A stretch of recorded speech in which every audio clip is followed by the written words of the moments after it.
Start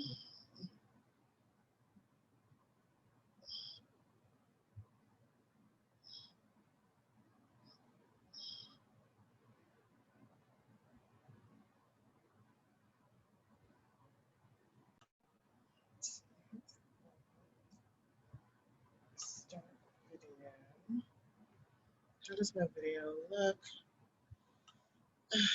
Okay.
Having dry skin is a struggle.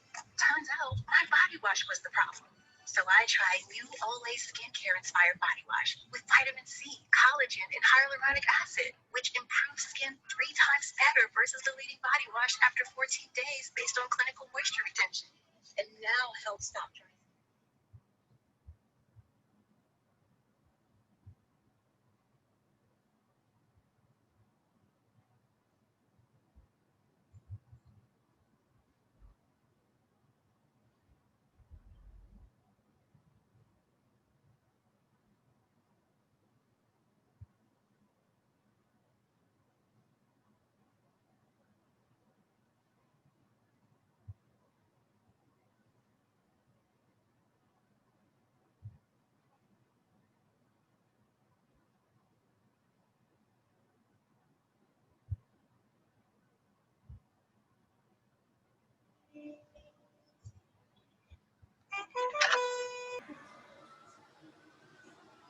Hi, everybody.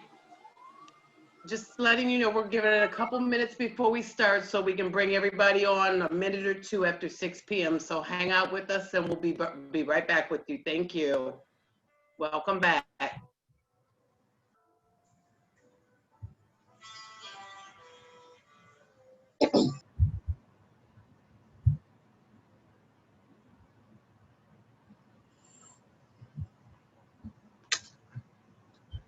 Welcome, everyone. We should be getting started soon. I'm Raquel Bennett. I'm the one that sends you all the emails that you've been receiving during the course of the summer and last semester if you're a continuing student. We're waiting for a few more people to come on board, and then we are going to get going. But I thank you for being here.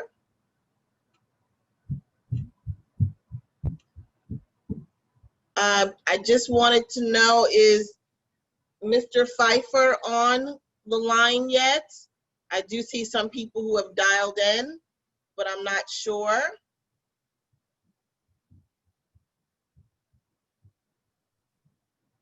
Yes, he's on. Okay, great. Hello. Hi, is Ms. Pilleri online or a representative from the bursar's office?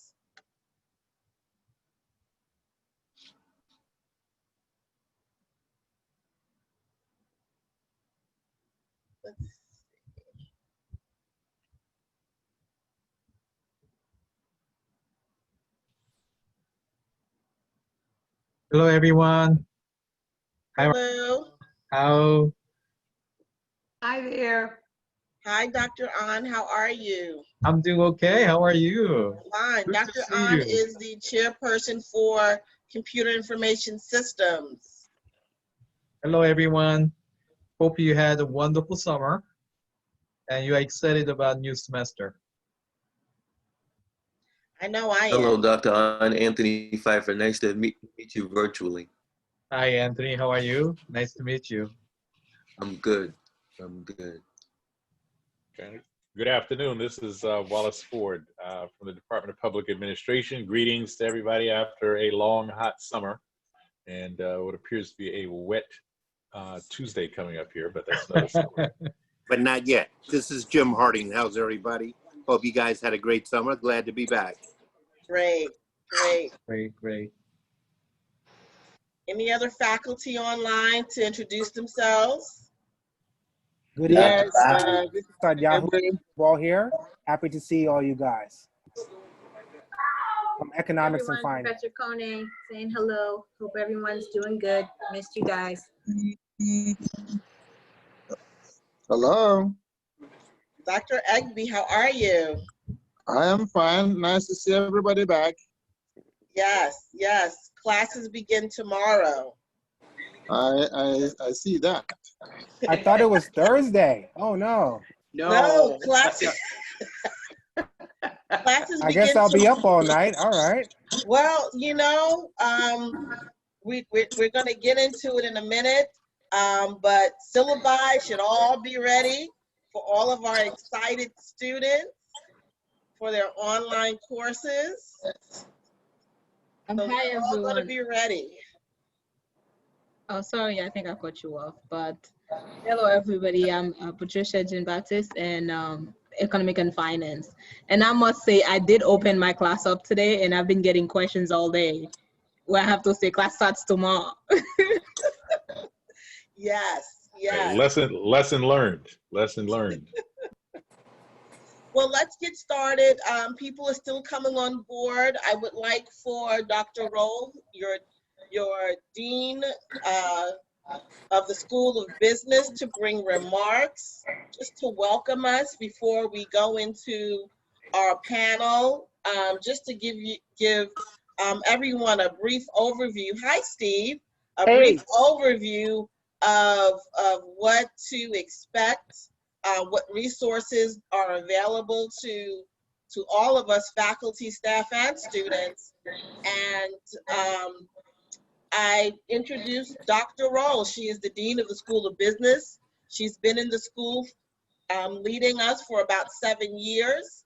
I again am Raquel Bennett, and I've been in the School of Business for just over a year now, but I've been at the college for over 18, just about 18 years. So, Dean Thank Roll. God. I'm sorry, I had to throw that in there. Excuse me, but thank Well, God. you know, Dr. Roll, if you're ready, feel free to just come on and give your remarks to welcome us. You're muted, Dean Roll, I believe. We can't hear you.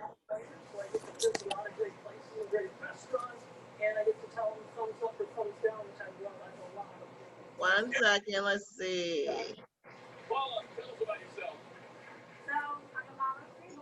Let me see if I can unmute you.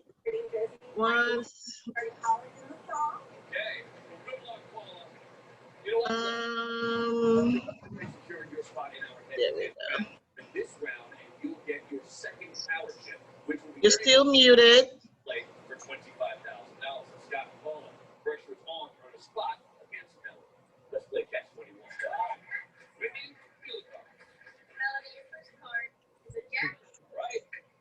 Well, while Dean Roll works with her sound, I would like Roxanne Foster, who is our other colleague in the office of the dean, to bring remarks as well, introduce herself so that everyone knows who works in the dean's office.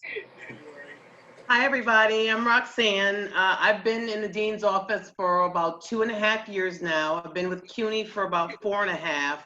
I'm going to, before we end, I'm going to put my email in the chat box. You will always be hearing from Raquel or I pertaining to issues surrounding the School of Business or MEC in and of itself.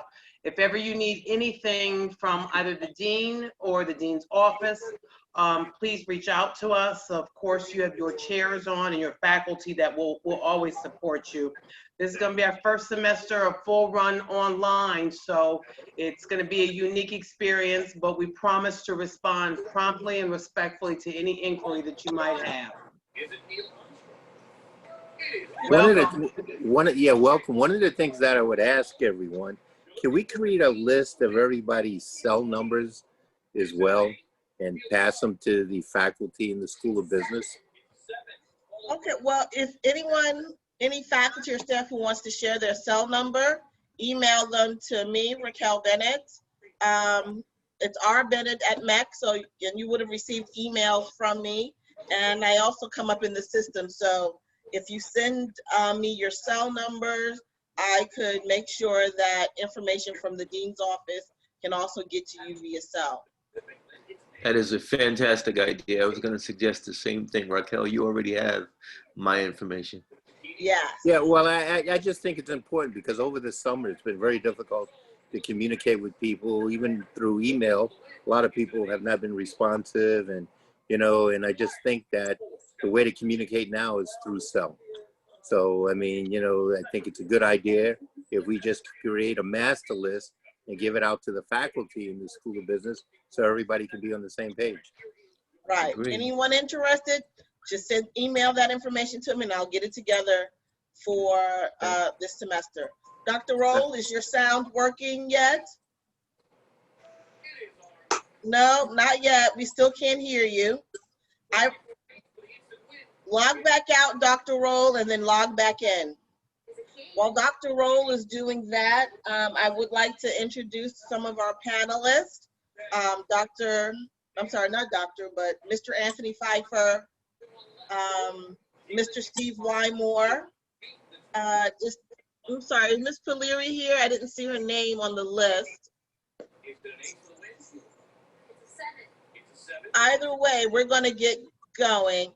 I wanted to bring just introduce you some of the people that work in the college, and Mr. Pfeiffer is one of our go-to people for a host of information. Mr. Pfeiffer works in the Office of the Differently Abled, and he's been at the college for over 20 years, and is just a fount of information for faculty, staff, and students. some of the things that came up in some of the information that we received from students as well as from faculty, Anthony, is how does your office service the students and the faculty, and what do students who may need additional assistance or used to get additional assistance before they even got to Medgar need to do? That's a very good question. Hold on one second. Dean, can you say something again? Do you hear me? Yes, Yes. I do. Go, Dean Anthony. is Go, here. Anthony. Welcome back. We got past technical difficulties. Yay! There you go. Okay. Yay. I'm muted. Okay. Okay. So thank you, everybody. It's a pleasure to be able to chat with all of you and see you virtually, even if we can't see each other in person. My chief responsibility is providing reasonable accommodations for people with disabilities. When I was hired, I made it known that, you know, not only students have differently able situations, but faculty and staff do too. So I kind of opened up the office to serve faculty and staff when in need also. So accommodations that can, well, first of all, students coming from high school have documentation because they were in what the DOE calls special education in high school.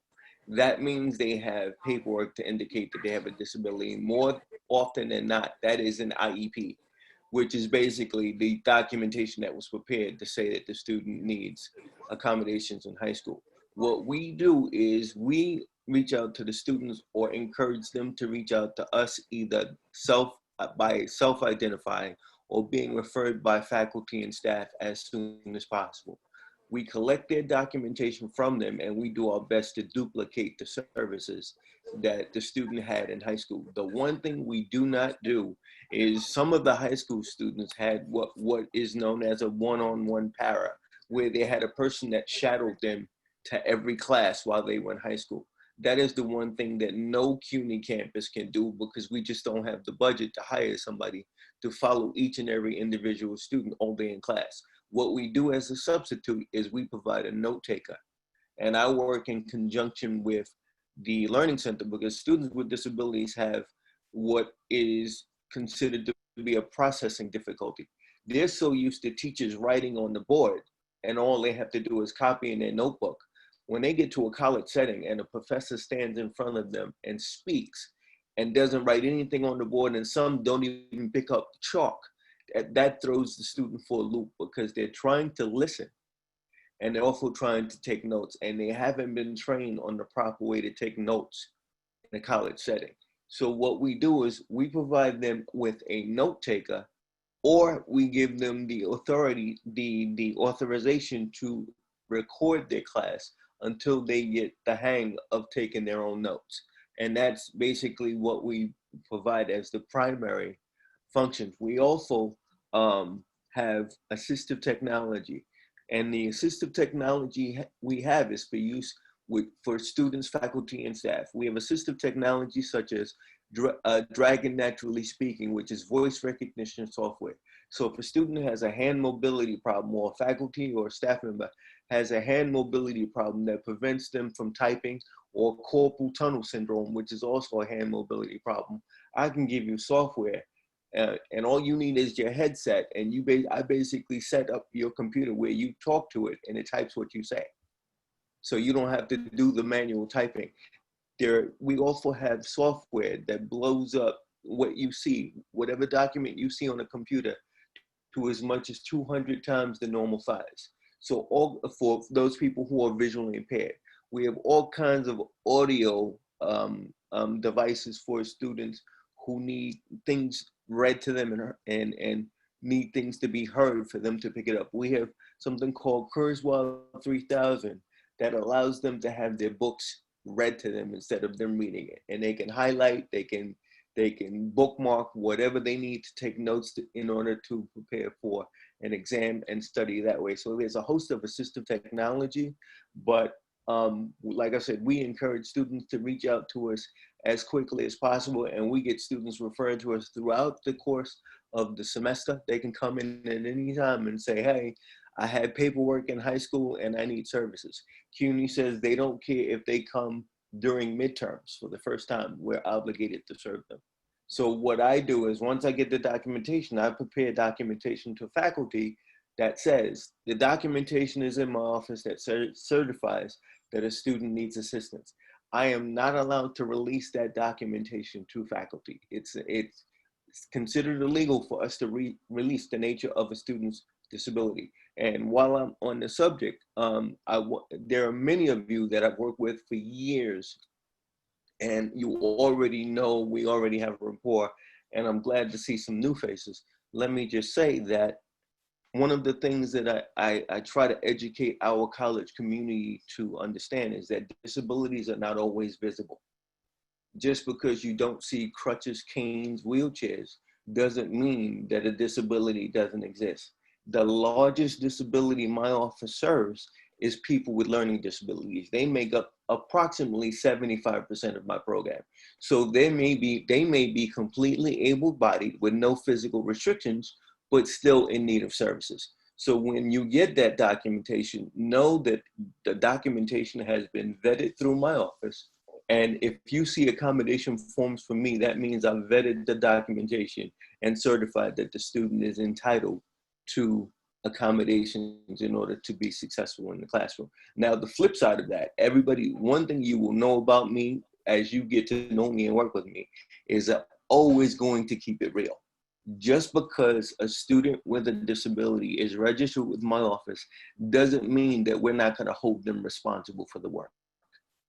Because if they're in college, they're expected to be responsible for the work.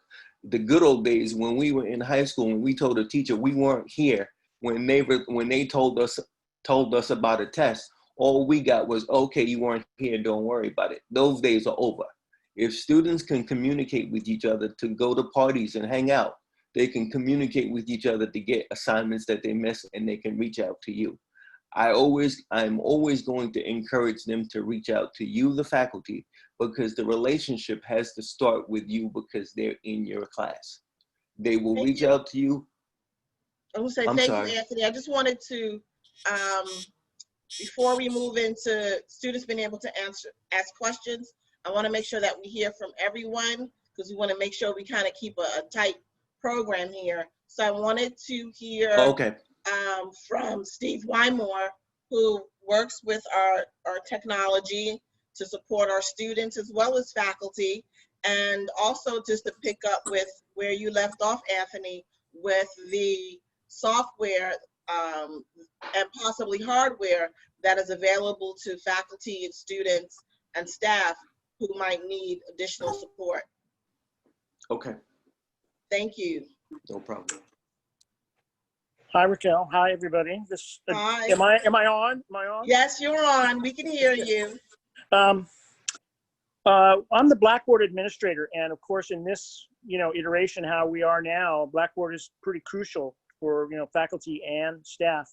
And I don't know if you're going to share with everyone the document I sent to you and I sent out to all students on Monday is a link to the EdTech Center, which I'm director of, which is really basically now just me at home, doing Blackboard work, but also links to the mobile app for students, the online learning video, and several other good links for students that are very useful. The user guides, which are really, really helpful.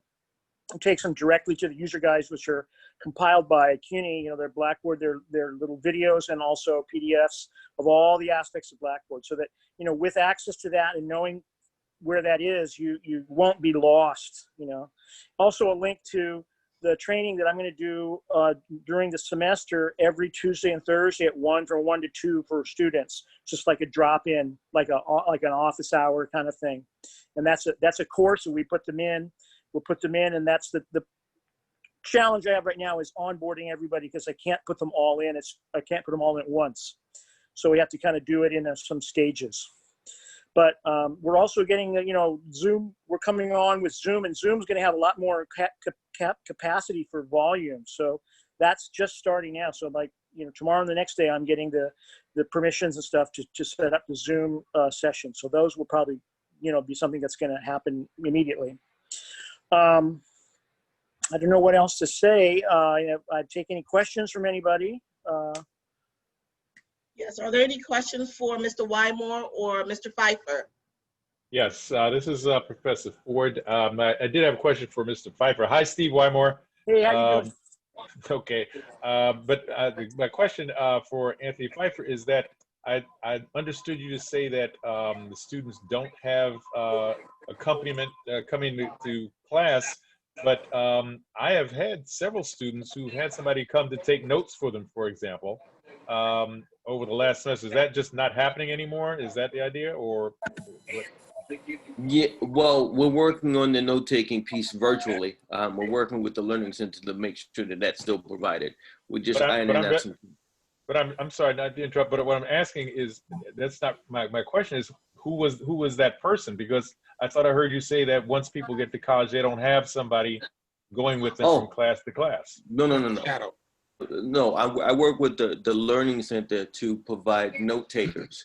And note takers is the person that accompanies the students to class to take their notes for them. Yeah. Okay. Thank you. No problem.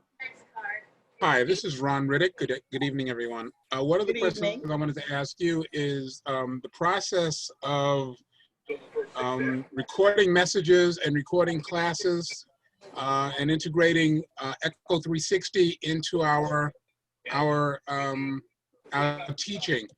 I had some training earlier in the summer, but getting it all together so we can roll it out smoothly to the students.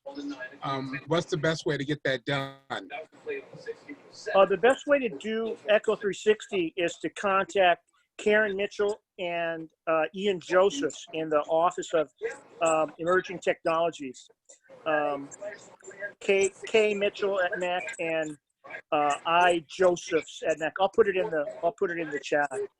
There's also when you mention about recording courses, now there's also the function in Collaborate where you can record your session. It's really actually a lot simpler than Echo 360. Echo 360 is a more sophisticated, process, and it's really very, very nice.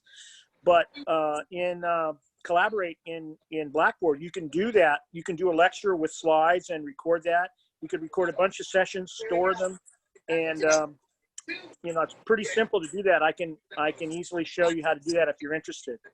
I am, because one of the things that was mentioned that a lot of these courses that we will be teaching should be recorded for asynchronous teaching.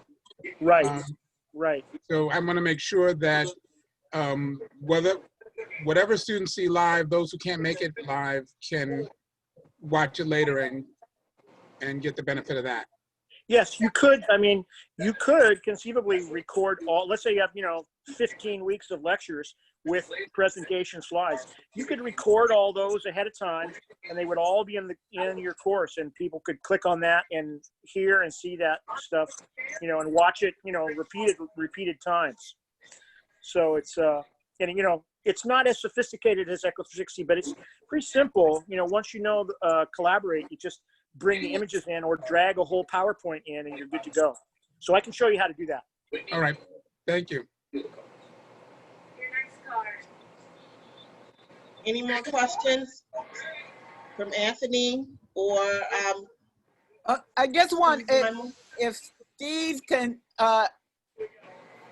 about how faculty are or are not supposed to have cameras on their students with or without their permission. If you could just go over that for a moment for both the students and the faculty.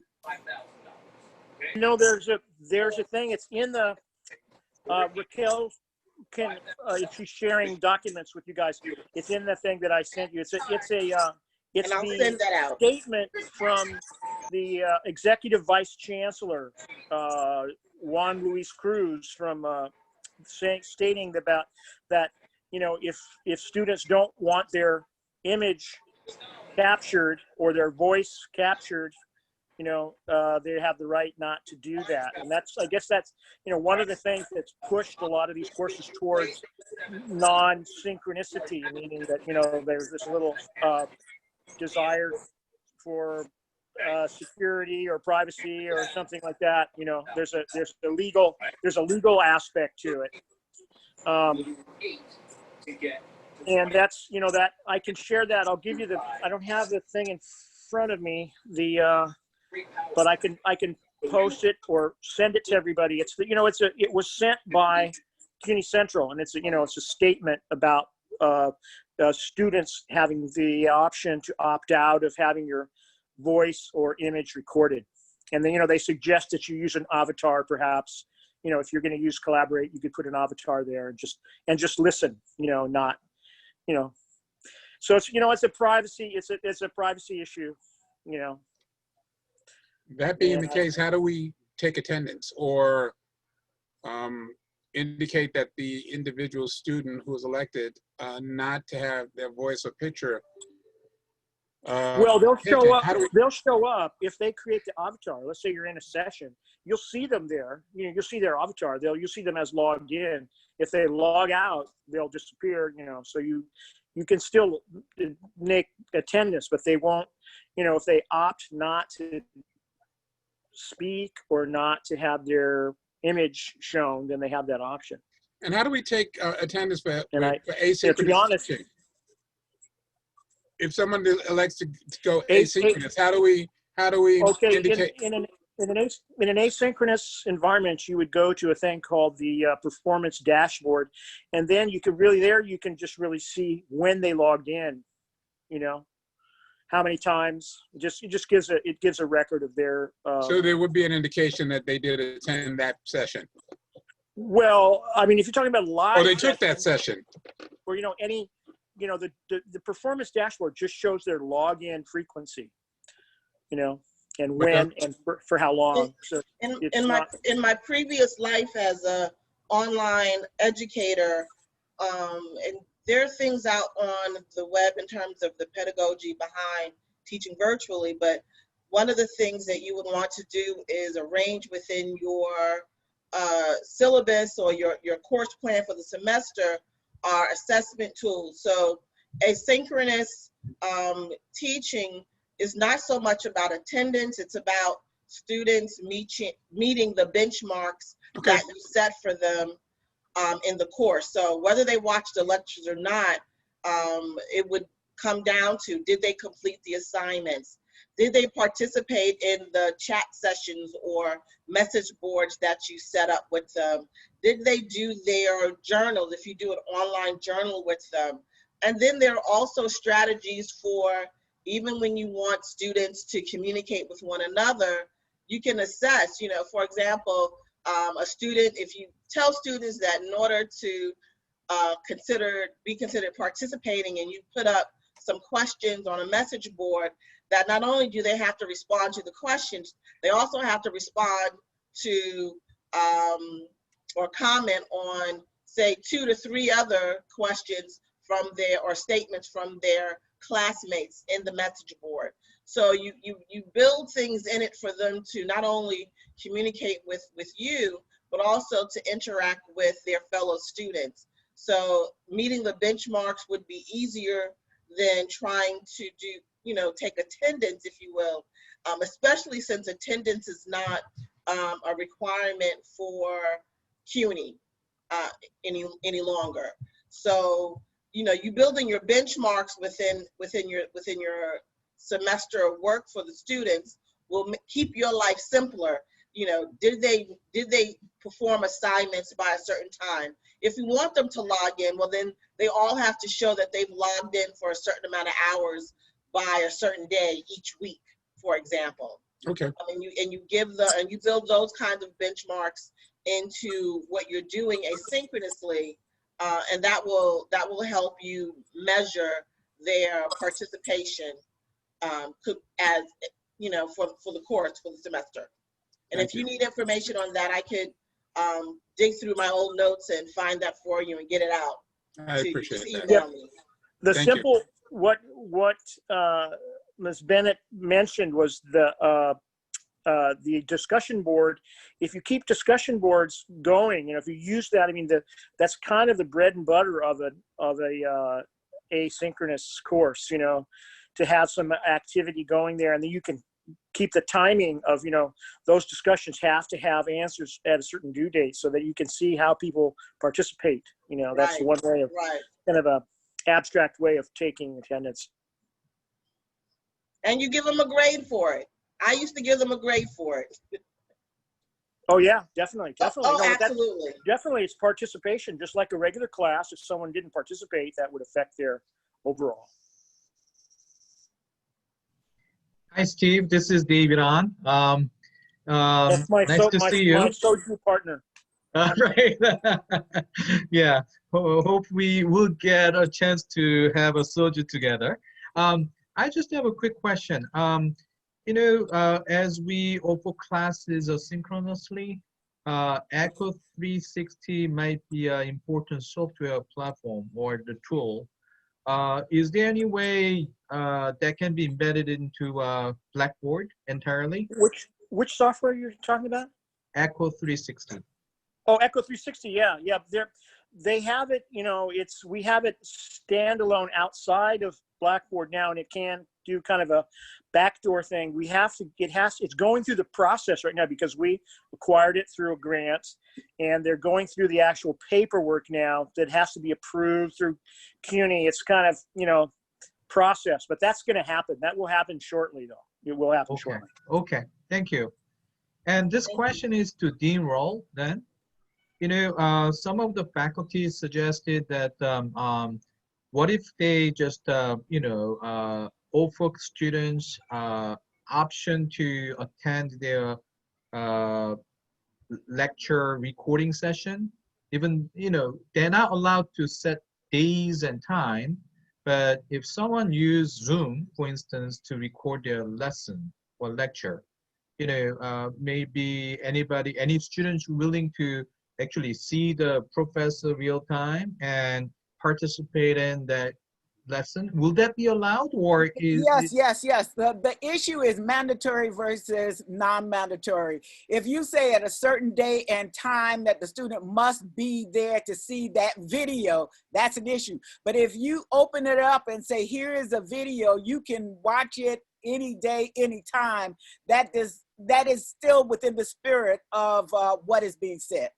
Okay, so we can offer an option to students to. Yes, that's what I was told. You can offer. The issue is when you make it mandatory as a part of the class and your assessment. Okay, thank you. And all of these things can be recorded, so whoever misses the Zoom or WebEx meeting, you can just email that to them. But I want to hear from Ms. Foster. Ms. Foster's going to just brief us a little bit about the campus COVID-19 readiness for just in case you have to come on campus. And if you have any questions about that, Ms. Foster or I can answer some of those things. If you haven't seen it yet, CUNY and MEGR did send out information to the college letting us know what the protocols are if you need to come on campus. So Ms. Foster, can you speak to that? Yes, I can briefly. There was an email that went out either yesterday or the day before. We'll send it to you again that indicates there is an app that you should fill. It's a 5-question survey that you are to fill out before you come to campus. Plus, you should never come to campus without the approval of the campus. From what I understand, the Vice President and Finance will be giving out the approvals. It would be my preference that we establish a protocol that it come through the School of Business so that we're not inundating other offices with this. I'm also going to send you a link to the most recent protocol that was published today that says you should always wear a mask, but you should never come to campus without the knowledge of the campus because they won't let you in otherwise. So are there any questions pertaining to that? I don't have a lot of detail because the document is very extensive and it just came out today, but I can ensure to share it with you. And I just strongly recommend that if you do need to go to campus, because I've tried to come to campus and not been able to over the summer for very good reason, I would not want you to risk your health, risk your family's health, or spend your time when you could be doing something otherwise and seeking our approval. Any questions? Yeah, I had a question. At one point, I was told that by my supervisor that I was going to have to be on campus 20% of the time, so 1 day a week. But I don't know if that was that a mandated thing by CUNY, or has that been rescinded, or does anybody CUNY has know? not mandated anything per PSC CUNY. Steve, we don't control who are essential employees or what happens between a supervisor and an employee. He may be just saying he or she just wants you there 1 day a week, but that has to be worked out with them. And we're not talking about what applies to faculty and staff. We're talking about what applies to students so that they're spending their time wisely. So I'm not going to recommend. Faculty and staff have to use this app also. Yeah. But to your question, Steve, I would probably take that to the union and find out what is actually required, because we don't have anything yet. But we'll find out. Status of campus cleaning, deep cleaning, rooms, corridors, etc. Anybody? I did invite someone to speak. That person was unavailable, but the information that we do have is information that was posted to the MEC website. They are doing cleaning, and they are trying to, or according to the information, they're going to maintain all the requirements according to the CDC. And one of the ways for them to do that is to control the movement of people on campus. And though they may be doing all of the cleaning, they're still not really ready for all of us to return to campus. And that's really all of the city institutions, all of the schools, not just CUNY. Okay, if I could be more specific, are individual faculty offices going to be cleaned? That I do not know. That was not listed in the information, but that is something that I can make note of and reach out to facilities to find out for you. Thank From you. from my experience, each and every office has been cleaned. I was able to get on the campus one time, and as I walked past through the corridor, there was tape and a notice on each door saying which office had been cleaned, so that if the seal's not broken, you know that it's been cleaned. Just for point of information, I'm one of those people that have chosen to work from home instead of physically being on campus, because I live in New Jersey, and I have to travel through the Port Authority to get to Manhattan, to get to Brooklyn. There's no safety plan that's satisfactory enough for me yet to travel to campus. So I will be opting to work from home. And if I have to come on campus for anything, it'll be 1 day for a set amount of hours, but I'll be working mostly from home remotely if anybody needs me. And that can be said for most of us. We did get some questions about payment plans and financial aid. I will say that for both, you would need to contact those individual offices. If you're looking for a payment plan, the bursar's office recommends that, because the payment plan system began back in May, that this point forward, that you log in and make individual payments as often as you can, so that you are paid up before the beginning of the next semester if you need to do some kind of modified payment plan. It is my understanding that courses will not be dropped, so go to class if you're registered and make payments towards your bill. If you are looking for financial aid, the financial aid office is reviewing questions and inquiries that are coming in.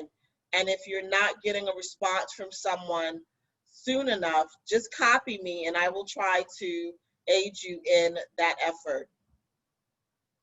Any questions?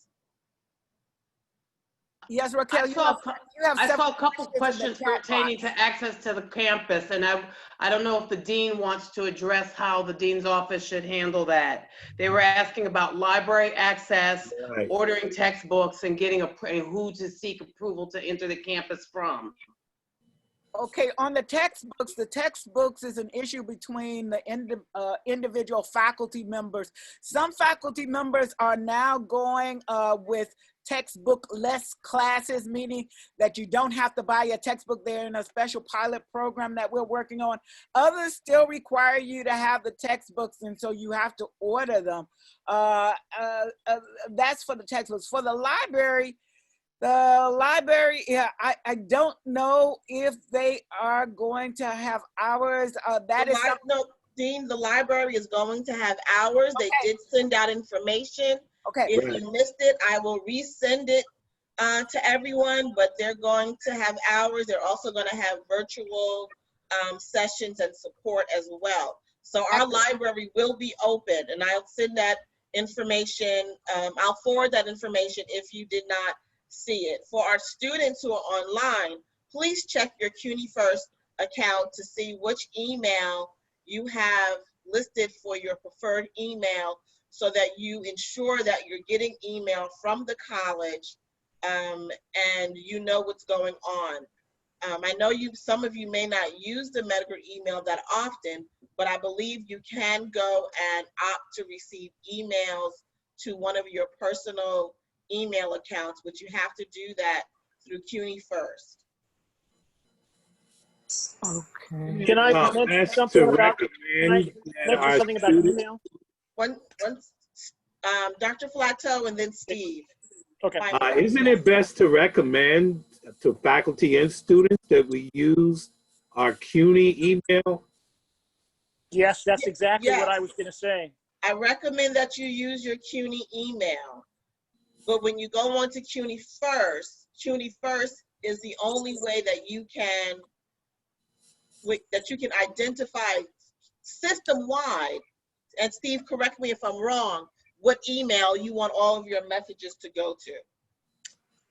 I'm not certain about the CUNY First part, but because I'm the Blackboard person, within Blackboard, we need all students must have a CUNY MEC email as their default email, because in a course, if you use Turnitin, which is one of the plagiarism checking functions, it won't work without a CUNY email. So it has to be for students. It's required to have access and activate your student email and have it as the default in Blackboard. Okay, Now, that being said, Steve, I want to say that this has been a recurring complaint from the faculty, that the students they just ignore that mandate and they use their email, and it causes that problem. So I don't, can you give us any suggestions on how to make the students do that? have the instructors penalize them, give them like 3 or 4 Turnitin assignments. You say, if you don't have CUNY email, you can't do this assignment and you get an F. That'll change them around in about 2 seconds. That won't happen to our students online. Our students online they're going to follow instructions. I want to condone what Steve Waymore is saying, because it's a big problem, even with registering for Echo 360. It's the faculty who allow students to use Google and Hotmail that are the origin of the problem. It's not the student's fault. It's the faculty that allow it. Can I make a suggestion? Can we possibly have IT do like a Zoom workshop for students? Because I'm going to be honest with you, the continuing students know how to go into CUNY First and change their email. The freshmen walking in the door won't have a clue. And we have some continuing students, even though they were with us last semester, who still don't know how to navigate through CUNY First. So we can tell them you need to go in and change your default email. A lot of them are going to tell you they don't know how. So we need that. What's the default email on CUNY First? Isn't it your MEC? And then you have to go in there and change it to something else? Yeah, because if you're a new student, you automatically are generated, the email is generated. But you have to access it and activate it in order for you to, get the messages from it. And Right. it may or So may my not question be. is, Steve, I just went Yes. into CUNY first and I looked at the emails of the students that are assigned to the class. Not all of them were MEC. So could they have given emails other than mega email to register for the class? When they first come in, if they don't activate it and see, like you're looking, I don't know. I mean, I can only speak for Blackboard. Blackboard will work. Most functions will work with any email that's put in there. Certain functions will not work, which is turn it in. And also when I go to look up people, when I'm trying to move them, and same with instructors, if you don't have a CUNY email, then there's certain limited function. So you can, it will function. Steve? Function at all. Somebody's TV is loud. Without Well, email. we're running a little bit over, and I want to give a chance to our chairs to introduce themselves and briefly tell us what's new in the department before we have the dean bring remarks and introduce our guest speaker. Dr. Ahn, can you go first? Yes. Before I introduce myself, I have answered to the access for students to Zoom tutorial. IT just put it up on the website, our college website, and there are tutorial videos and how to use. So I guess we can share that URL on our website, and they will be able to watch the tutorial and sign on. My name is David Ahn, and I'm the chair of Computer Information Systems. And I cannot believe it is already beginning of the semester. This, pandemic lockdown just take away my sense of time. But anyway, during the summer, we've been quite productive in many area. Number one is we finalized the MOU with the CUNY 2X 1.5 million grant, and we hired 2 full-time staff. One will be working as a campus manager, and another person will be working as a tech academic advisor for computer science and CIS students. And we also started offering web development summer bootcamp, and it's still going on. And tomorrow is their presentation day. So our students been quite busy during the summer. We believe that this CUNY 2X program is going to be a very, very vital part of developing and improving CS and CIS curriculums and many offerings. Our students will be able to join this bootcamp, and once they complete the bootcamp program, then they are eligible to take paid internship at many New York tech companies. So this will this is to me is a game changer for our students.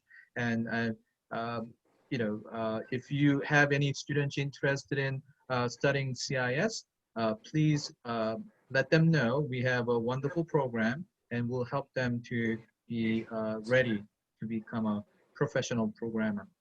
Thank you. Thank you. Dr. Egby, are you ready?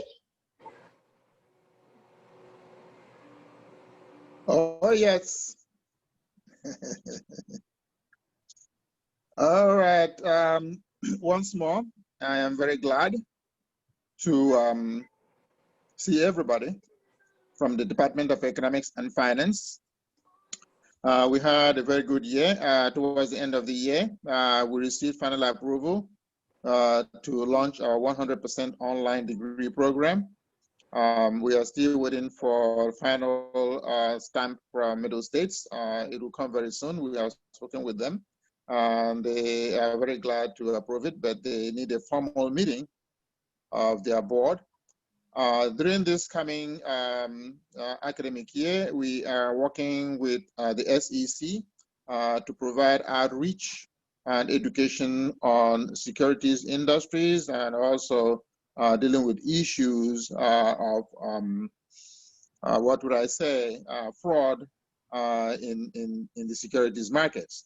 So we have a full year ahead of us, and we also have a simulation lab which prepares students for taking the professional financial industries exams. And I'm glad to say that while things are going a little bit down, our enrollment is up by about 30% compared to last year. So this is where we stand today. Thank you. Thank you, Dr. Egby. Dr. Flateau? You're muted, Dr. Flateau. Unmute yourself. There you go. Good evening, everyone. Delighted to be with you. Bring you greetings on behalf of our very healthy enrollment of 600 business majors in the department. I'm sure across the board, we know that our faculty ranks are down, particularly with the adjuncts, but we're forging ahead. We're hoping to relaunch our faculty searches for new faculty in management and marketing going forward. Entrepreneurship towards the end of the spring semester with the support of Dean Roll and the leadership of one of our faculty members, Dr. Crump. We've succeeded in beginning to put on the board official courses in entrepreneurship. So we're moving towards a formal concentration in that area, as well as our management and marketing initiatives. We're working very closely with the Dean's office on articulation agreements for formal links between our two baccalaureate business programs, Bachelor of Professional Studies and Bachelor's in Business Admin, linking formally with Borough of Manhattan Community College, LaGuardia Community College, and the third one, Ms. Foster. Who is the third? Queensborough Community College, which have associate business degree programs. So we think that's going to position the department and our school to be a feeder that will expand our enrollment across the board in the School of Business. So these are, we have also, it looks like, I've looked at the preliminary numbers. It looks like we have a very strong contingent of incoming freshmen now in the business degree programs. And that's going to cause us to take a new look at student mentorship as well. So we're looking forward to a very positive and productive fall semester, and best wishes to our colleagues. Thank you, Dr. Flateau. Is Dr. Blair on the call or someone representing the Public Administration Department?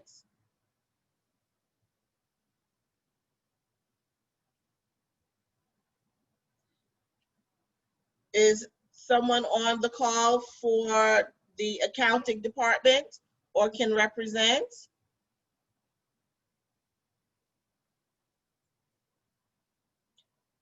Dr. Ford, can you speak about public admin? Thank you. Yeah, yes. I will, as I said, as unused as I am to public speaking, I'll try and come up with something here, so, but no, first of all, just greetings to all colleagues here. It has been a very challenging half a year. 2020 will, can't leave soon enough, but in the meantime, we are in the Department of Public Administration, certainly geared up to begin classes tomorrow.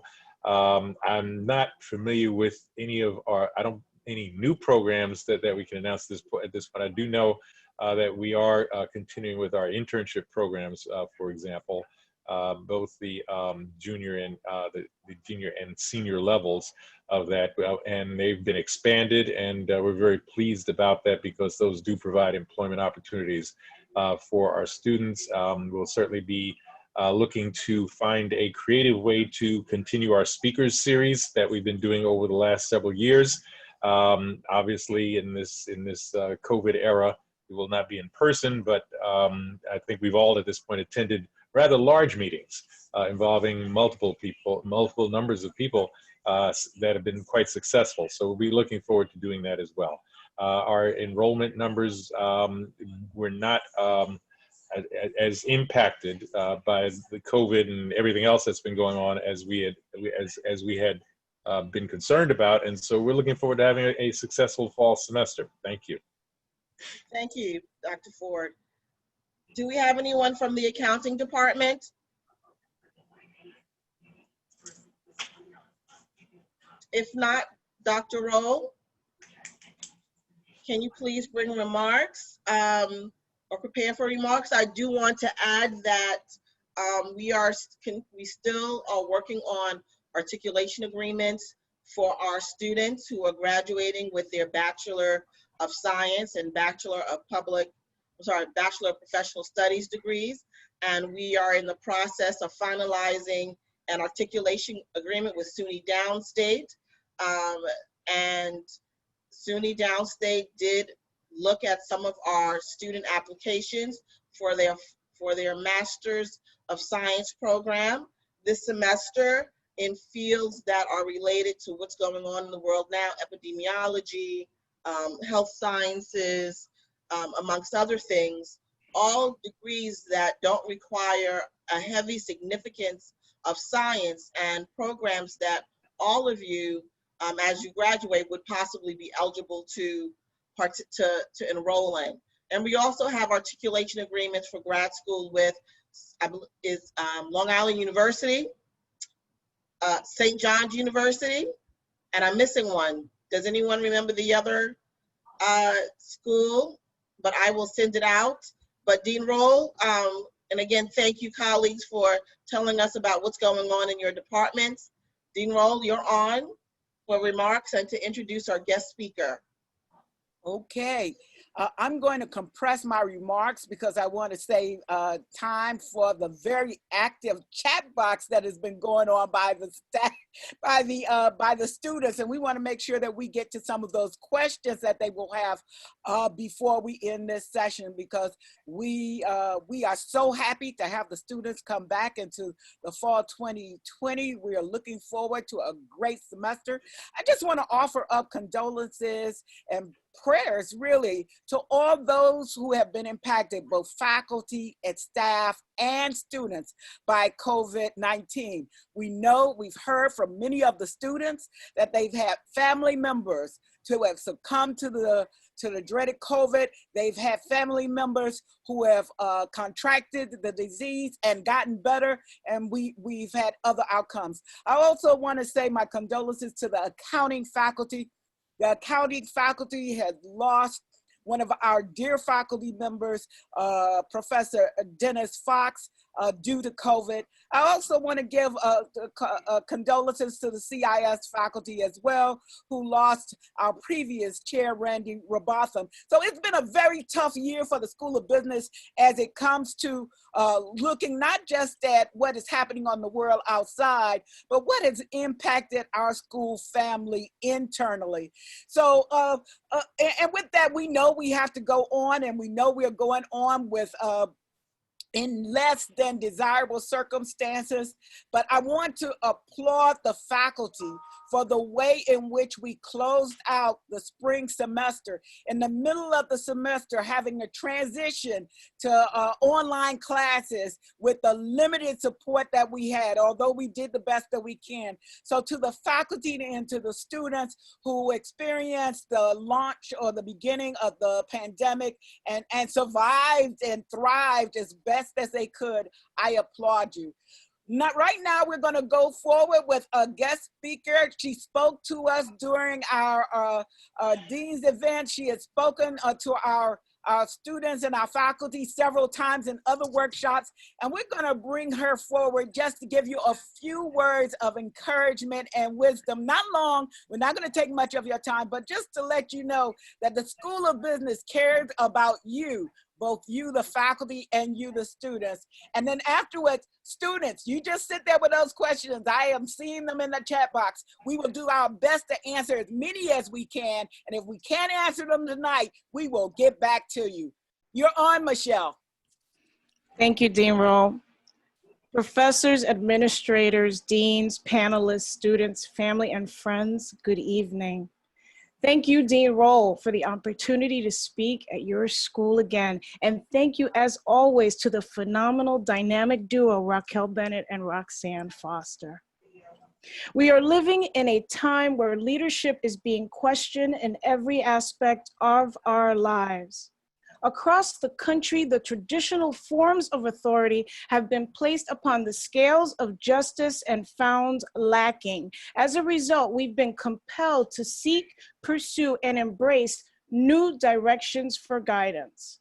Make no mistake, this desire to embrace new and better possibilities was jettisoned by the crushed necks and bulleted backs of innocent men and women, as well as by the invisible specter of a virus. We are being challenged visibly and invisibly. In addressing you this evening, one cannot ignore that the current challenges facing your institution is an indicator of what is happening on a larger scale throughout this country. Suddenly, historical names, statues, household products, sports teams, musical bands, and other aspects of our society are being examined, torn down, and dismantled. So it comes as no surprise that your institution, named after the civil rights activist Medgar Evers, is under a similar microscope of accountability. It's worth noting that of all the CUNY schools, your institution is named after someone who did not own slaves, like John Jay, who did not have the privilege of living to a ripe old age, like Fiorello LaGuardia, Herbert Lehman, or Baruch, or who wasn't wealthy, like the Gutmans. I would argue that Evers' life, which abruptly ended at 37 years of age by an assassin's bullet, encapsulated more than any of the other men I have mentioned. Incidentally, he is also the only one in this group to be buried at Arlington National Cemetery. I wonder what Medgar would say if he was alive today, particularly during this pandemic. Would he look at it as an inconvenience that we now have to take classes virtually when he had to walk almost 12 miles to school every day? Would he accept the lack of basic amenities in some of your college bathrooms when he organized a boycott of Mississippi gas stations due to their no blacks allowed bathroom policy?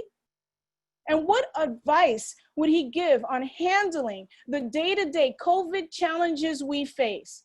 Given his military background, I would guess he'd provide a tactical approach, of training us, just as he trained his wife and daughter against possible attempts on their lives. Medgar Evers didn't have an easy life, but he stood up for what's right. He worked with what he had and made a difference. Wouldn't he expect us to do the same, regardless of who we are, what we look like, and what we do? What strategies can we put into place as we face the new normal in which we now live? How do we adapt, create, and thrive? Here are some suggestions. 1, recognize your greatness and act like it. Do you accept the labels society tries to impress on you, or do you recognize how great you are and expect nothing less for yourself and others? Why in the world would you consider yourself a minority when that simply is not true? Let's look at the numbers. In a world of 1.8 billion people. There are roughly 4 billion in Asia and over 1.2 in Africa. In Europe, there's only 747 million. And in North America, there are over 565 million people. So you do the math. I don't consider myself a minority or economically disadvantaged. And I also don't consider myself less than anyone else, period. Medgar was quoted as saying, "I'll be damned if I'm gonna let the white man lick me. There's something out here that I've got to do for my kids, and I'm not going to stop until I've done it." Does this sound like someone who thought less of themselves?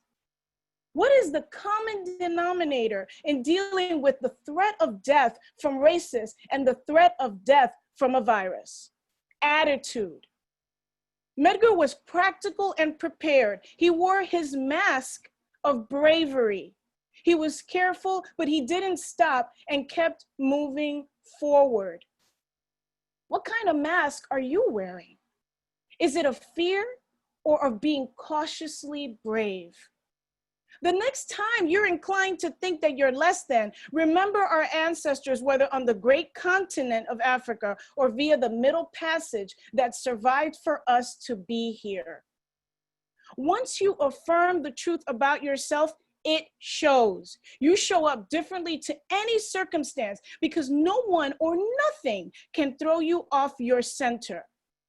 It is imperative that because once you are confident, you can handle number two. Know how to handle the Debbie Downers and the Harry haters in your life. In recognizing your greatness, no doubt there will be people on the sidelines watching you and making more comments than Cardi B's Instagram account. These are Debbie Downers. These are your Debbie Downers and Harry haters. You know who they are. They're the ones who always have something to say.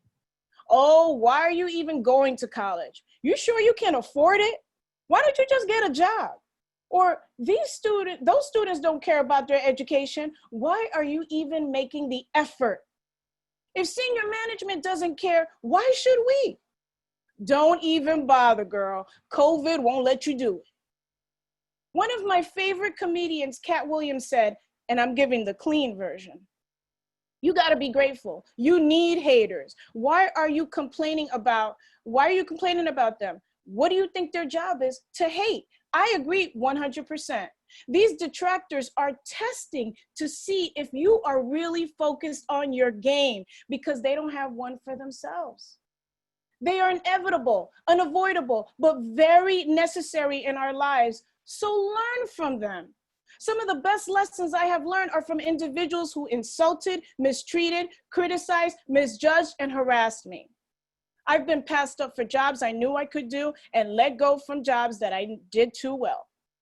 I've been dissatisfied, misclassified, and declassified. Yet each one of these challenges has made me stronger and more determined to succeed. Why?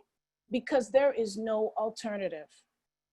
The downers and haters of our lives are critical because if we believe the untruth they say, then we become just as mediocre as they are and wallow in the same hole of self-pity, no ambition, and defeat. What do I mean by untruths? Look at it like this. How can someone tell me what I can't do how can someone tell me what I can't do without even me trying it for myself? No one should have the power to predict mine or your future just because it's based on their own limited thought. Number 3, go with the flow and not with a no. There's a reason why you are where you are. Look at the circumstances and affirm that you are not a passenger, but a driver in your life. This means that you go in the direction you want to go, and that's with what's given to you. The way I see it, if we're living through these times, it's because God has determined we have the strength and the fortitude to get through it. Okay, so you thought you were attending classes in person and now have to do the classes online. Make it work for you. Recognize that now, instead of spending hours commuting, you now have gained some hours to do what you want and then some. Be patient with yourself and give yourself a break. It's normal to be apprehensive about venturing into new territory. So give yourself time and the space to learn what it means to be online. Go on YouTube, ask a friend, ask a stranger, ask somebody. That is what adapting is all about. Going with the flow and with a no means moving forward positively and with non-resistance. The spiritual teacher and best-selling author Eckhart Tolle said, to offer no resistance to life is to be in a state of grace, ease, and lightness. Number 4, deposit that new attitude into the bank. So you've recognized your greatness, ditched the Debbie Downers, and are now going with the flow. So what's next? Depositing that new attitude into the bank. In other words, thrive. Turn into an asynchronous Annie or a virtual Victor and create multiple streams of income and opportunities for yourself. Yes, I'm talking about money. Do you know who Ryan World, Dude Perfect, and KSI are? They are some of the wealthiest YouTubers of 2020 and have collectively made over $300 million just last year. Ryan is 9 years old. Dude Perfect is a group of athletes, and KSI is British Nigerian. These individuals have gone online, marketed themselves, and have become extremely wealthy. Who is to say you can't do the same? I'm not. When I started my podcast, the Global Advocate Career Podcast last year, it was one of the most challenging experiences I ever had. I needed to learn how to edit, splice, upload files, download others, record, etc., etc. It was daunting. I remember it took me about 2 hours just to edit one episode, but I was determined. And a year later, I have over 45 episodes. I now host Instagram live shows, co-host a talk show, and have my own YouTube page. I'm starting out, but you gotta put yourself out there. Just think about it. Last year, this same time, you probably never thought you'd have to go online to teach or take a course. Well, now you do, and you'll be a pro at it in no time. Why not create your own classes on the side and make additional income? There are companies like Teachable and Udemy who need individuals like you to teach what you know. Do you like making t-shirts? Teach it. Are you a fantastic hairstylist? Teach it. Do you like planning events? Teach it. Are you an expert? Are you a professor who's an expert in your field? Teach it online. Worldwide, go global. Who knows? A college across the globe may invite you to speak. Do you love to write? Start a blog or publish your article on a website or on LinkedIn. The possibilities are endless. Ladies and gentlemen of Medgar Evers College, it is my hope that you seize this moment and flourish. Even when confronted with times of uncertainty, may you be apt to adapt, resist debate and create, and feel alive when you thrive. Thank you very much.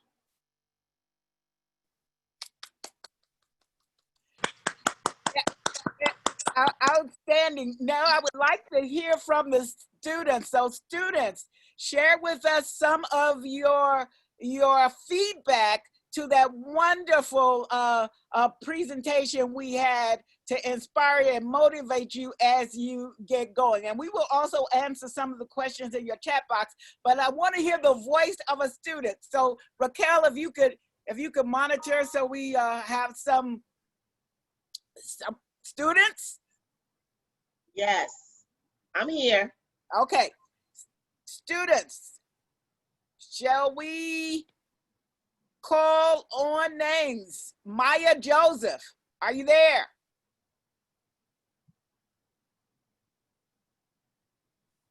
Jerry Perrier, are you there?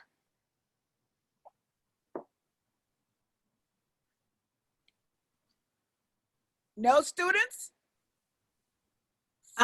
This is Maya Joseph. How you guys doing? I do apologize for the echo. I'm a student at Medgar. I've been a student for the last 4 years. I definitely appreciate the inspiration speech.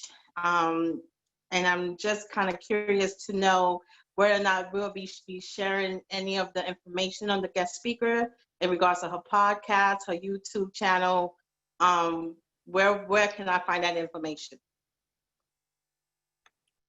Okay, Michelle. Yeah, thank you so much. I'll definitely share it. But you can. I'm on all listening platforms. The Global Advocate Career Podcast. You can also please get in touch with me via LinkedIn. My full name, Michelle Clark Series, and I'll also put it in the chat. Thank you so much, Maya.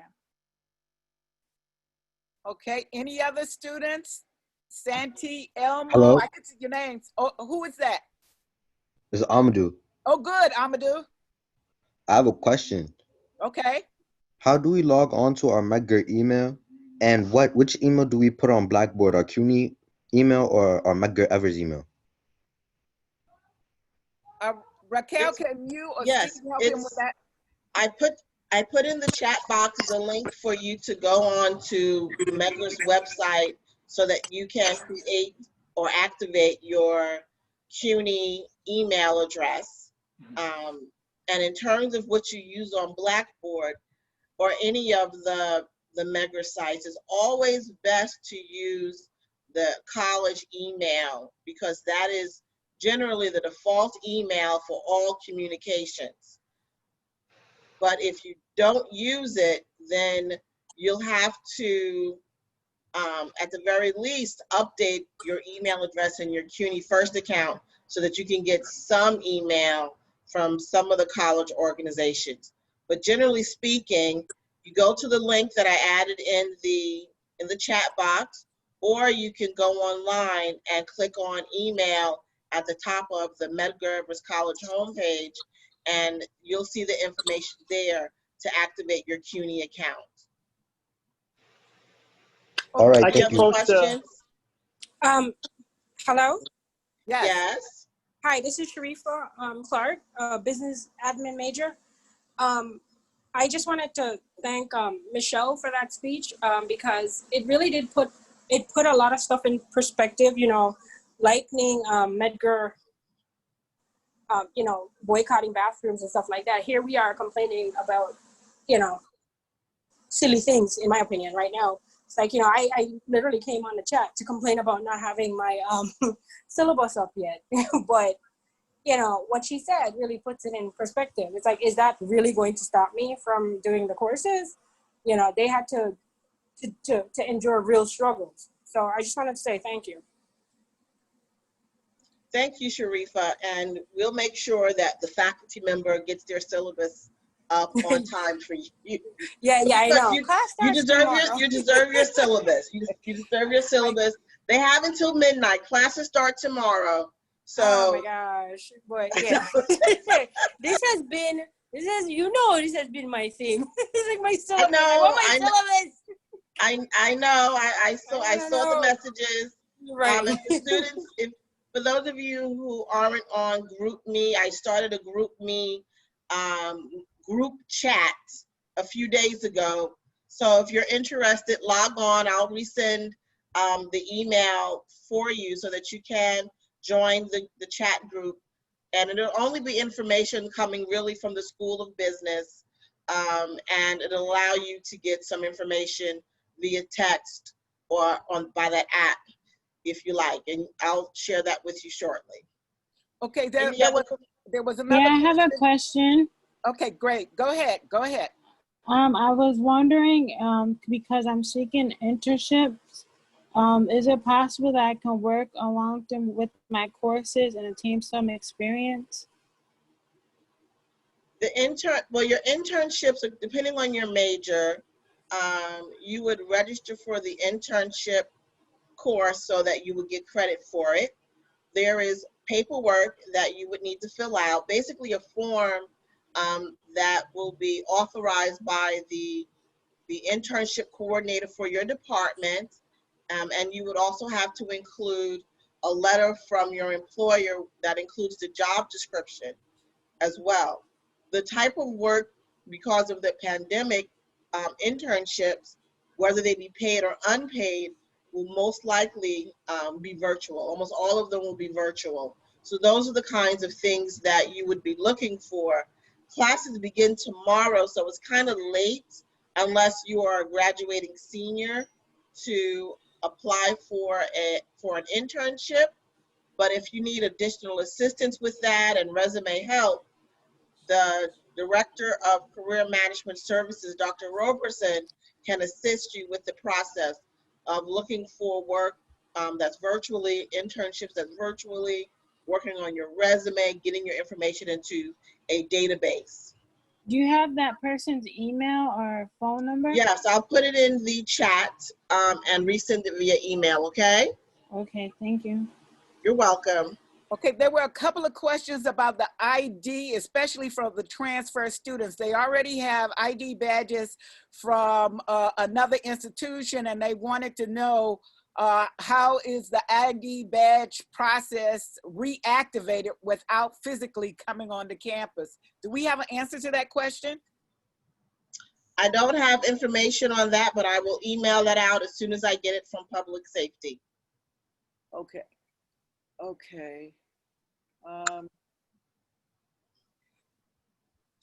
Someone also asked about entrepreneurship courses that Professor Flateau talked about. That is still in the process. It's been approved up through the college internally by our own internal governance. It was or is at the trustee level. It has to be approved by CUNY. We believe that that will happen this semester. Once that happens, those courses can be offered next semester or whenever the faculty deem appropriate. So that was the entrepreneurship question. Any other questions? Because I don't want you to leave with that's one of the most valuable parts of this session. If you thought of questions that haven't been answered, we want to help answer them. And you have had a very active chat box, but please speak up now. Hello? I have a question. Oh, go ahead. It's me again. Does the college give paid internships? Like, do they offer paid internships? We don't offer paid internships. You would have to find a paid internship if that is what you're looking for, and the best person to help you do that would be Career Management Services. If you go online, for example, to say Indeed.com, have you ever heard of that site, Indeed? It's a site that allows you to look for work as well as internships. And you will see internships listed there, for example. But Dr. Roberson would be the best person to talk to about that. If I could, Has several opportunities. Okay, Professor Flateau. I would add, Scholar, that you also check directly with your department. Because each one of our 5 departments has its own internship program, and there may be paid internship opportunities. So talk directly with your chair or a faculty member in the department for your major as well, and we may be helpful in that regard.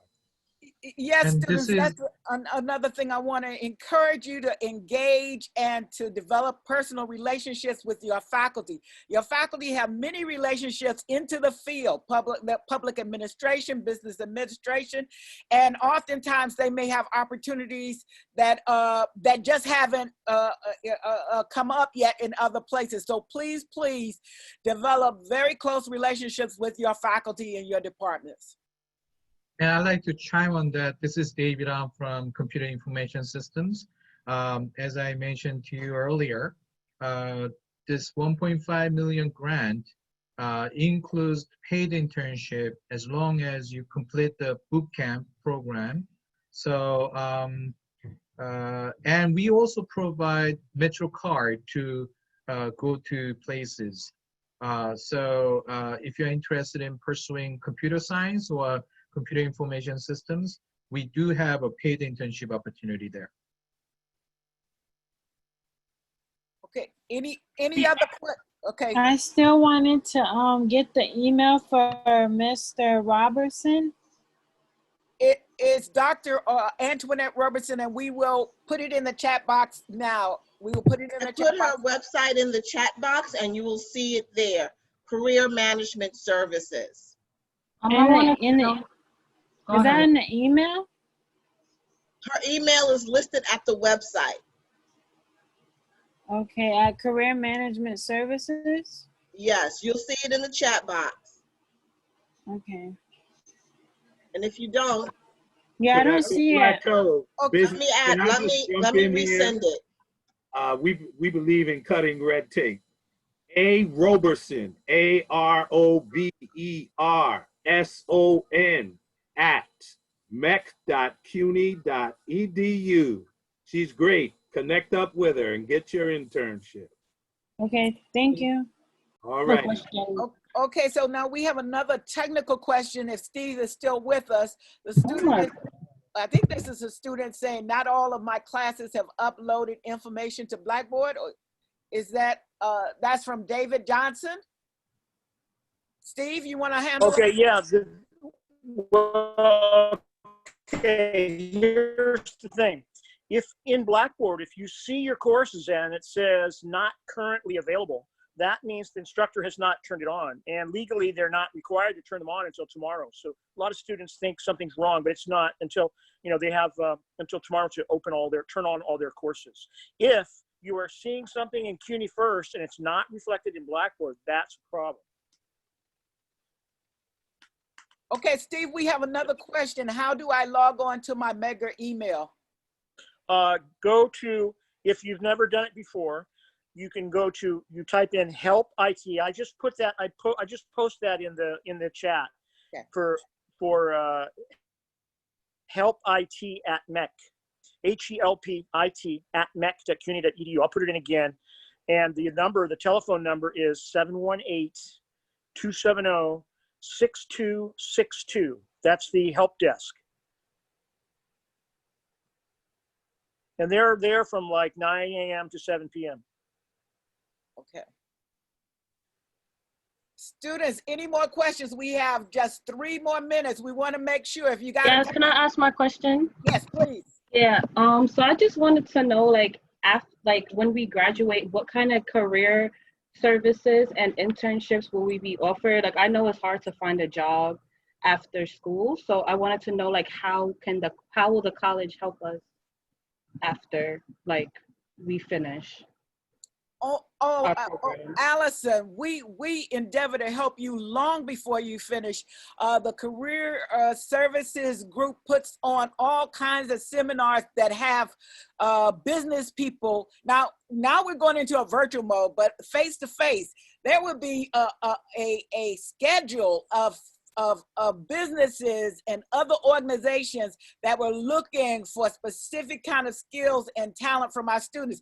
They even came in and did lectures, and some of them actually were recruiting right on site. So part of the guidance is to get to know the Career Services Group, but also get to know your faculty so that they know who you are. And if they are asked for a recommendation or a reference, it has happened several times, I will tell you that, where it doesn't even get to an advertisement, but they come to the faculty member and say, do you have a good student who I can use for an intern or that I can hire? And if they don't know you, if the only time they've known you is when you get a grade in class, that is going to be less impact than if you've worked with them, you've talked to them, they know your issues, they know your challenges. We have many faculty that are very, very good with one-on-one with students. So I encourage you to do that. But yes, Career Services has a plethora of programs to help you get you placed as an intern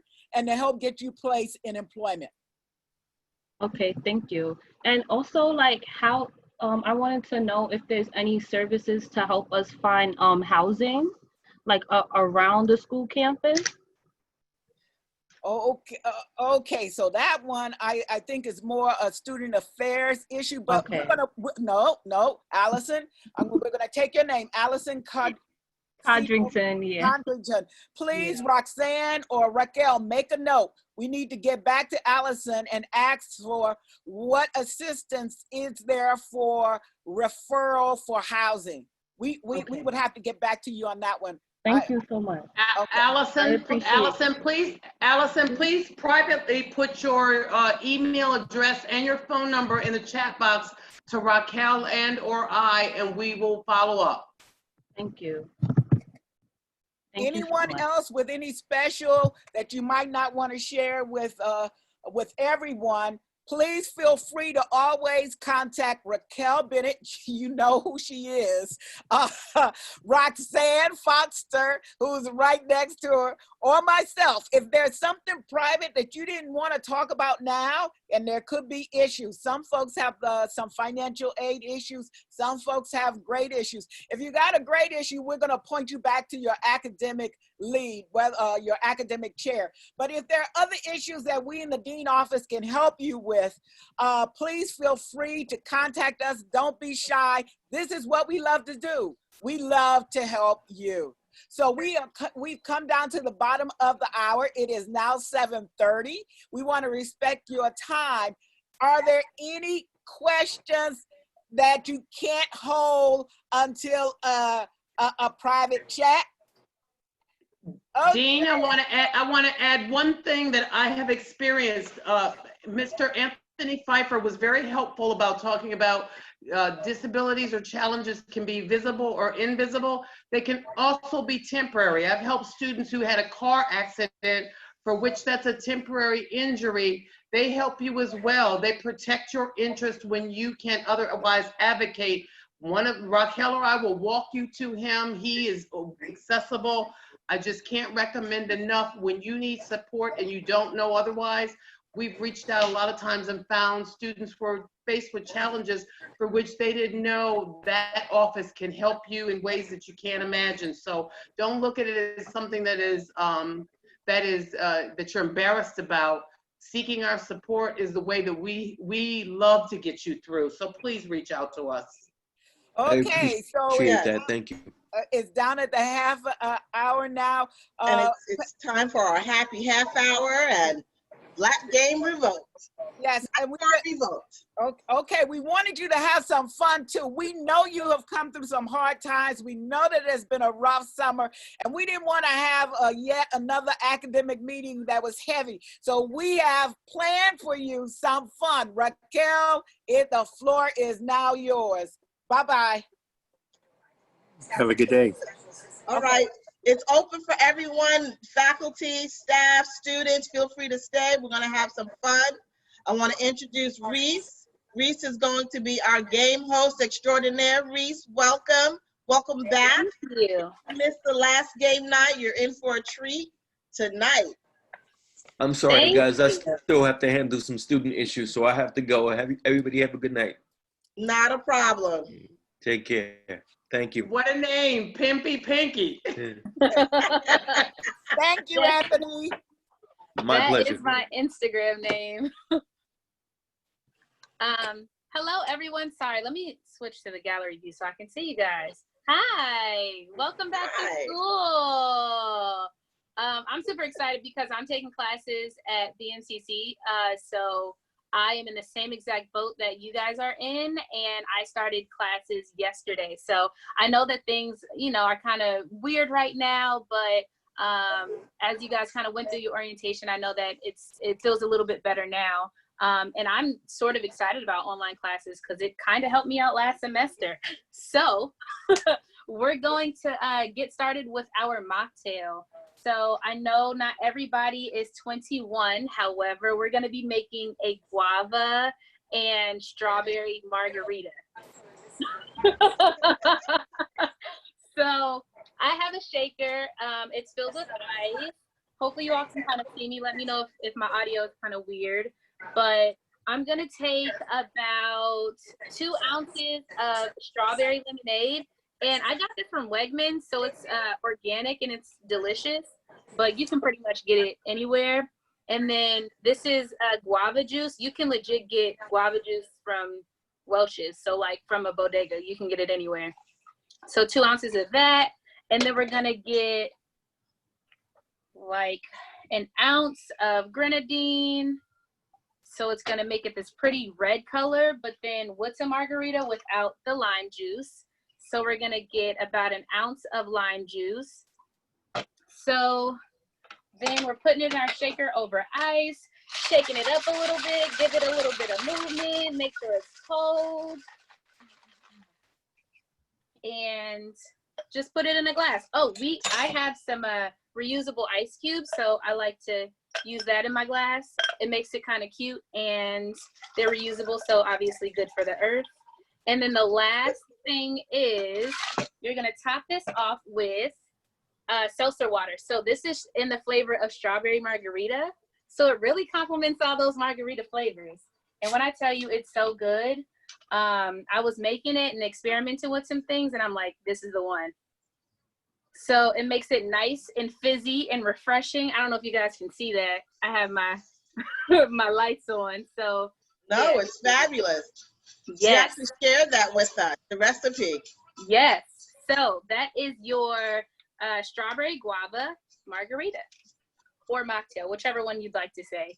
But since I kind of made the drink, I'll go into introducing myself. Like I said, my name is Reese. My Instagram name is below. It's Pimpy Pinky on Instagram, and also on Facebook for everything Reese. So welcome everybody.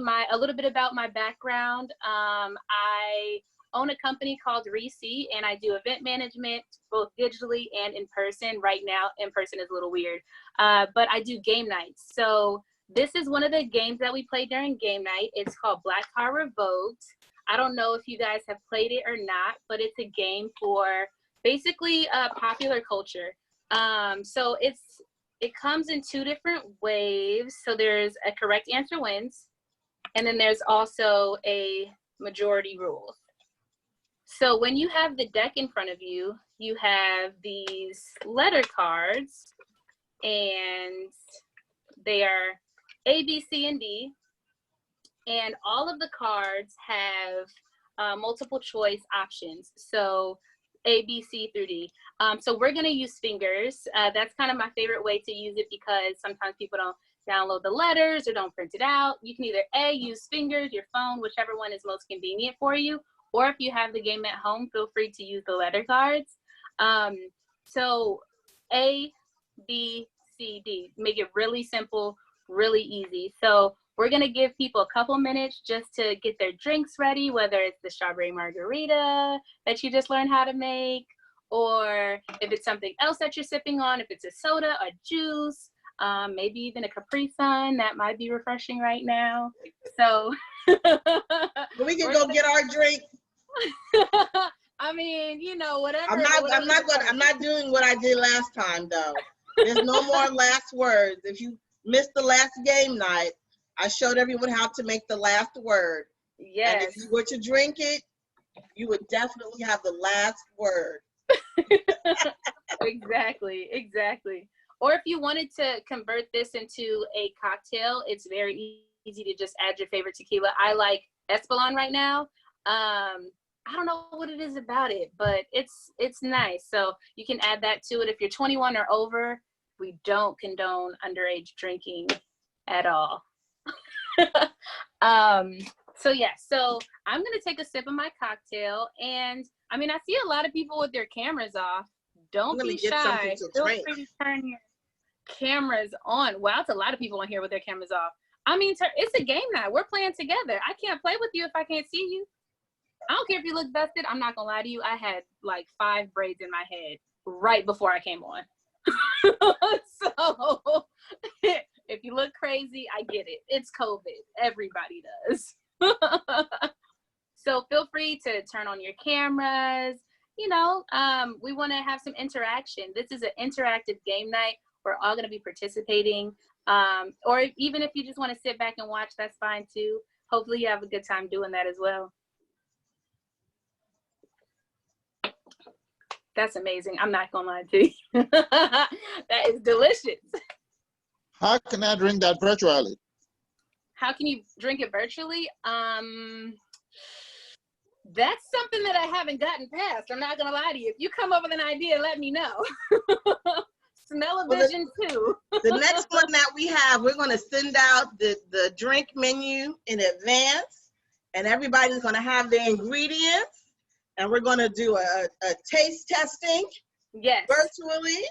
Yes, so we can all make it together.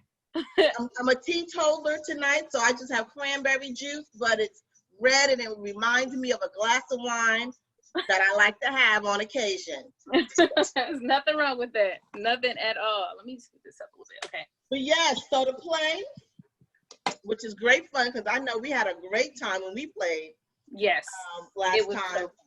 You do have to have your camera on so that you can vote, even if it's incorrect, because I got a lot of things wrong, because apparently I don't know too much popular culture anymore. I mean, it's based off but of it's everything. Okay, but I had fun. Yeah, there's some history in there. There's I got those questions right. Yeah, exactly. So there's some history in there. There's some, like I said, pop culture. There's things that's very specific to how you grew up. I can read a question as an example. So for anyone who doesn't have their camera on, if they're kind of being a little shy, you guys can kind of understand how the game works, but it's super fun. So like this one is a majority rules. That's with the little lightning on the back, and I'll alternate it as well. So this is what majority rules means is whatever the group decides, right? So it's not like a yes or no or a right or wrong answer. It's whatever the majority of this group decides, that's the right answer. So for this specific question, it says, who is your all-time favorite movie thug?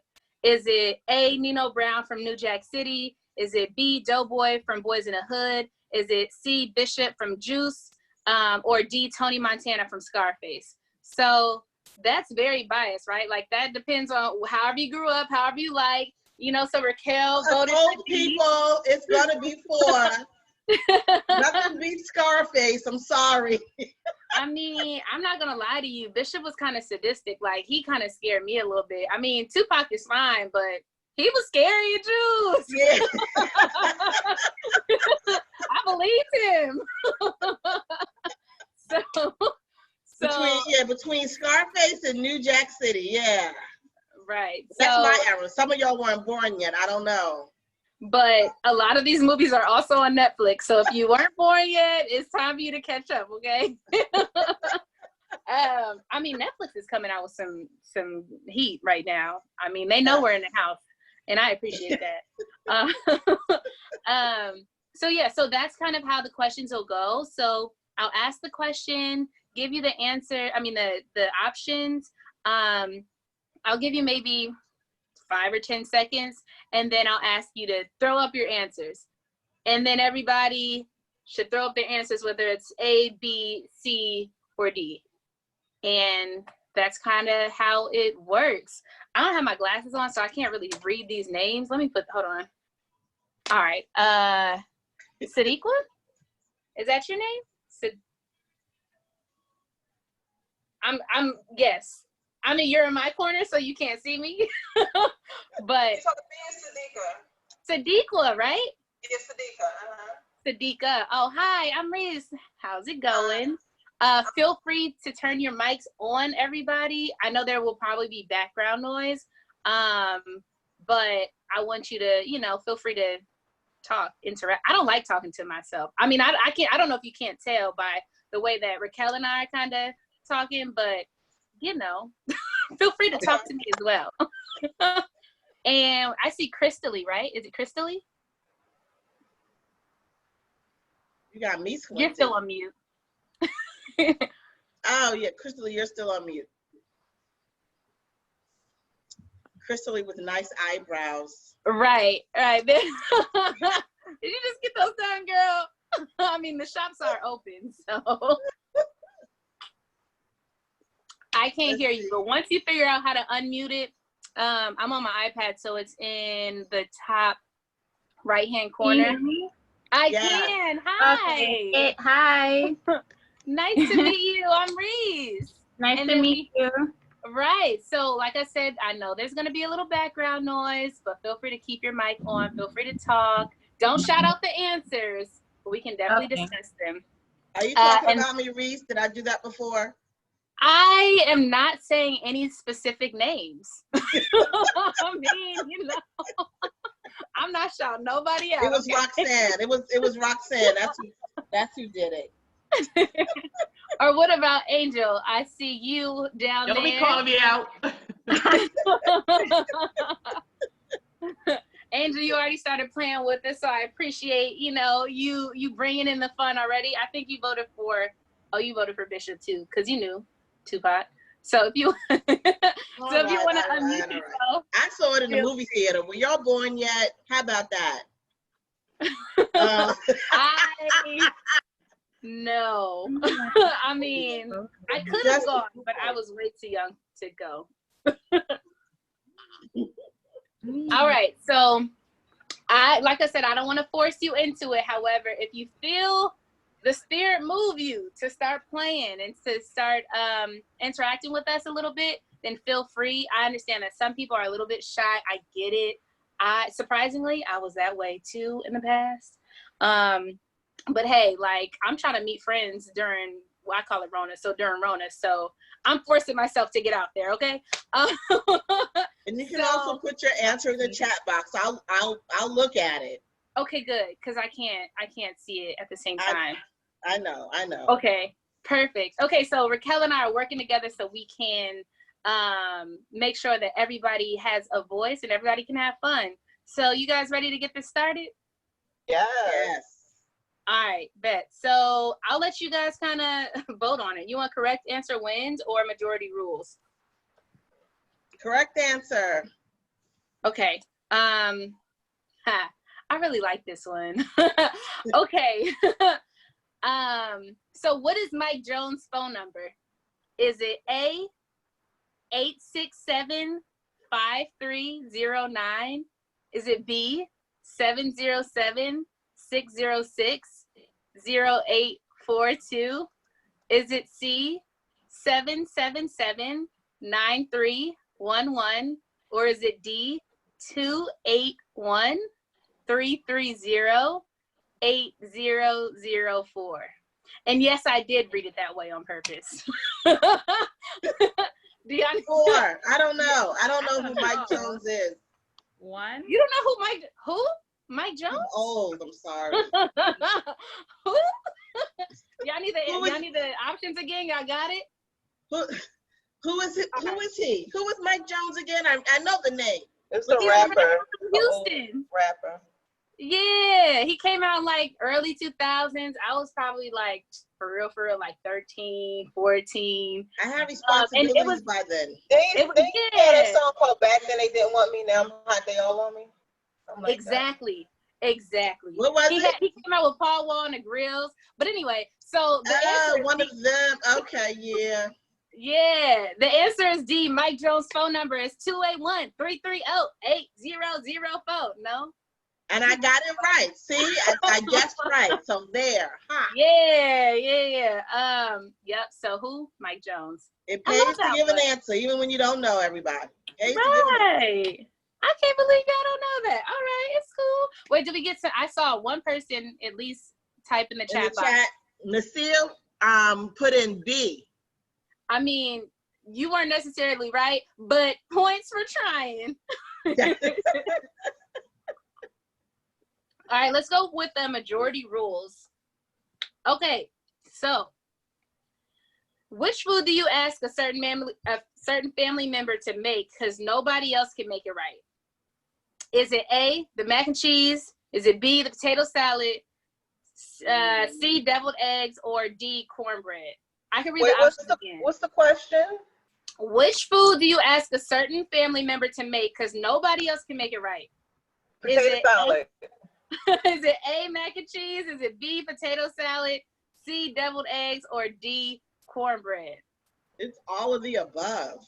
Right.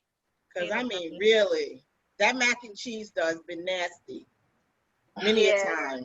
I'm seeing a lot of A's. I have to tell you, I have to tell you, I once had mac and cheese that one of my brothers or sisters from Megger put corn in it, and all I keep thinking was they're not from America, but it's okay. Why? What? My family was from Virginia. Corn. No judgment. Fresh corn. I judged. What? Fresh corn. If that's anybody here, do not put fresh corn in your macaroni and cheese. No, it's cheese in macaroni. I mean, you could add a little cheddar cheese seasoning. or You know some what I'm other saying? cheese. Yeah. Right. You can add a 4 cheese mac. You can put a little garlic powder, a little paprika, some pepper, you know, jazz it up. But like, that's it. I don't need no extra But ingredients. my friend from Guyana had put ham in her macaroni and cheese, and it was good. It was a casserole, but it was right. still That's different. That's different. I mean, lobster mac I can go with, but that's just not. That's still not mac and cheese. That's not Southern soul food. I need it greasy and I need it like bubbly on top. It's a little hard. Yeah. just when you tap it a little bit, you know, and you warm it up, and that's the type of mac and cheese I need. But you know what? That's me. All right, let's go. Let's switch it up a little bit and do the correct answer wins. So Raquel, you can't shout this out because I know you know this. Okay. So don't shout out the answer. So in which city was Martin Luther King Jr. killed? Is it A, Atlanta, Georgia? Is it B, Memphis, Tennessee? C, Washington, D.C.? Or D, Birmingham, Alabama? Do you need the options again? Is it D, Alabama? So in which city was Martin Luther King Jr. killed in? Is it A, Atlanta, Georgia? B, Memphis, Tennessee? C, Washington, D.C.? Or D, Birmingham, Alabama? So I see a couple of, okay, go ahead. I see Throw up B your in the chat. Yep, y'all right. It's B. B. So Memphis, Tennessee. Messiah and I don't know, whoever's on the iPhone people. Who are you on the iPhone? Stop being incognito. Tell us, say hi, something. Oh. We appreciate the gameplay though, iPhone. That's what we're gonna call you for now. Shout out to the phone. It's okay. Stay incognito. Right. All right, so majority rules. Dang. So if it's a bad hair day, what should a woman do? Is it A, rock what mama gave her? B, wear a hat? C, wear a wrap or a scarf? Or D, stay home? What do y'all think it is? Or do y'all need the options again? Rock what her mama gave her? I mean, that's not, that's not what I would do, but. Well, I mean, well, majority y'all said A then, but. Unless you messed up your hair, that's not my, well, I can rock what my mama gave me, so. I can do all that. See, I rapped. I definitely, like I said, today I had a solid, you know what? It might have been a solid 8. It was probably closer to 5 though. I'm not gonna lie to you. And it was, my sister was like, why is your hair sticking out like that? It looked like Coolio, whatever. I had on a head wrap. I thought it was gonna rain. We got ice cream. Let me just go ahead and wrap it up though, because I ain't got time, you know? I mean, I'm confident, but I don't know if I'm that confident. But we got some B's. So what's that? B was what? Wrap it up? No, B was wear a hat, and C was wrap it or wear a scarf, and then D is stay home. So I think we had 2 A's, and then how many B's do we have? 3 B's. Oh, I'm sorry. We're in the head one. My bad. People put a hat on. Yeah. And that's almost the same as wrapping it up. So, but yeah. You're gonna get it off, you know. You're gonna get what I give you, okay? Okay, so in what city did Rosa Parks refuse to move to the back of the bus? Is it A, Tuskegee, Alabama? Is it B, Montgomery, Alabama? Is it C, Birmingham, Alabama? Or is it D, Jackson, Mississippi? You want me to read the options again? Because that was a lot of Alabamas. Yeah.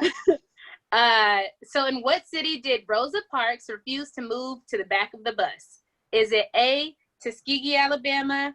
B, Montgomery, Alabama? C, Birmingham, Alabama? Or D, Jackson, Mississippi?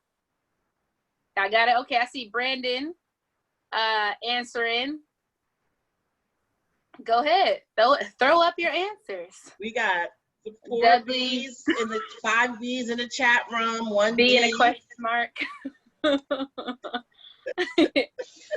It is B, Montgomery, Alabama. The Montgomery bus boycott. Right. Angel was like, I knew it. I knew I had it right. Or else I would have never guessed it.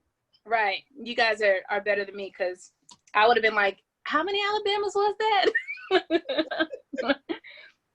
Y'all got it though. Y'all got it. Okay, so ooh, this is a good one. So according to Mama, your mama, or whoever's mom that you call Mama, what's the one thing your grandma always has in her purse? Is it A, gum? Oh, really? Sorry, I just got distracted with it. That's really cool, Roxanne. All right, Roxanne, showing off. Right. What's the one thing your grandma always got in her purse? Is it A, gum? Is it B, tissue? Is it C, mints or candy? Or is it D, a pistol? I mean, who was your granny?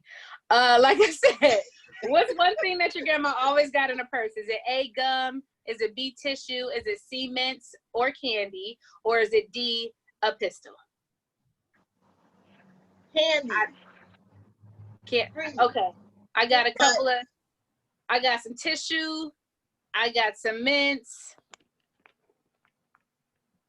What is the chat looking like? Well, Grandma's going to have mints. Roxanne is going to have a pistol for her grandkids next to her mints. I understand. If this was the South, honestly, if this was the South or the Midwest, then that question would have been totally different answers. If you don't have a firearm anywhere outside of like the East Coast and sort of the West Coast, and it's like, wait, what? What do you mean you don't have I promise you. I lived in Atlanta for 4 years and I lived in St. Louis for 4 years, and everybody was like, this is my right. And I'm like, oh, okay. Got it. Well, you know, you're not wrong. Roxanne is from the Midwest, so she's with those Midwesterners. It's a thing. I get it. So by the way, again, I just want to bring attention to this guava and strawberry lemonade margarita. It's it. This is it. This is it. We're gonna send out this recipe because this is it. And if you follow me on Instagram, I'll put it in my stories too. So you guys can see and make it yourselves because it's delicious. We're gonna go with another majority rules. So who in your family is most liable to carry a flip phone or wear a Bluetooth? Is it A, somebody's African boyfriend? Is it B, daddy? Is it C, your uncle? Or is it D, your drug dealing cousin? Oh my God. Literally, these are the things that it says. It's not me making it up. So who in your family is the most who in your family is the most liable to carry a flip phone or wear a Bluetooth? Is it A, somebody's African boyfriend, B, daddy, C, your uncle, or D, your drug dealing cousin? Let me know. I mean, you ain't gonna stick like that, but I'm gonna have to go with D, my drug dealing cousins. with the right. What you need? Oh, okay. All right. Yeah. The burner phone that flips still. In 2020, these are things that happen. I think a better 2020 question would be like, who is most likely to wear one AirPod, like, and have like a iPhone 6 or something like that, like some old phone and one AirPod. Like, hey, I just got rid of my iPhone 6. Stop it. I'm not just you. I got an X, and that was an upgrade from my 6. So I got an 11. I mean, I'm holding on until the wheels fall off. I just got a fresh new case. Just got a new screen protector. You know, we rocking. Still takes pictures. It's amazing, you know. Mint condition. What do we have in the comments? Did we have any answers in the comments? Brandon put in C. What was C? C is your uncle. Yeah. Uncle too. Yeah. So we got it's a split between what, C and D. Yeah. Old school is okay. Old school is good. Right. Okay, so correct answer wins. So this is the correct answer. If someone puts their hand, I like this one. If someone puts their hand up on your hip, what is the appropriate response? Is it A, I dip? Is it B, we dip? Is it C, you dip? Or is it D, all of the above? And I'm going to say it again because Crystal Lee was like, wait, what? I don't know. I'm confused too. Go ahead. I'm saying it in a certain way on purpose. So if someone puts their hand up on your hip, what is the appropriate response? Is it A, I dip, B, we dip, C, you dip, or D, all of the above? I'm saying D. You're saying B? D. I'm D going as with in dog. Sharifa. Sharifa says D. Yes, it's definitely D. I mean, I never heard the song. I put my hand up on your hip. When I dip, you dip, we dip. Oh my God. Oh yeah, no. Thanks, Sharifa. I don't know that song either. Exactly. It was a dream. Y'all never. Come on. That wasn't. I Were listen you alive? It I was a listen to audio books. I don't know what's going on in the world. Man, no, that was early 90s. Like when I probably shouldn't have been listening to that type of music, but hey, I did anyway. So majority wins. Before parallel parking, you should A, adjust your side mirror, sorry. A, adjust your, same Sharifa, but before parallel parking, you should A, adjust your side mirrors, B, adjust your seat, C, adjust your rear view, or D, turn your radio down. This is a very New York appropriate. Turn your radio down.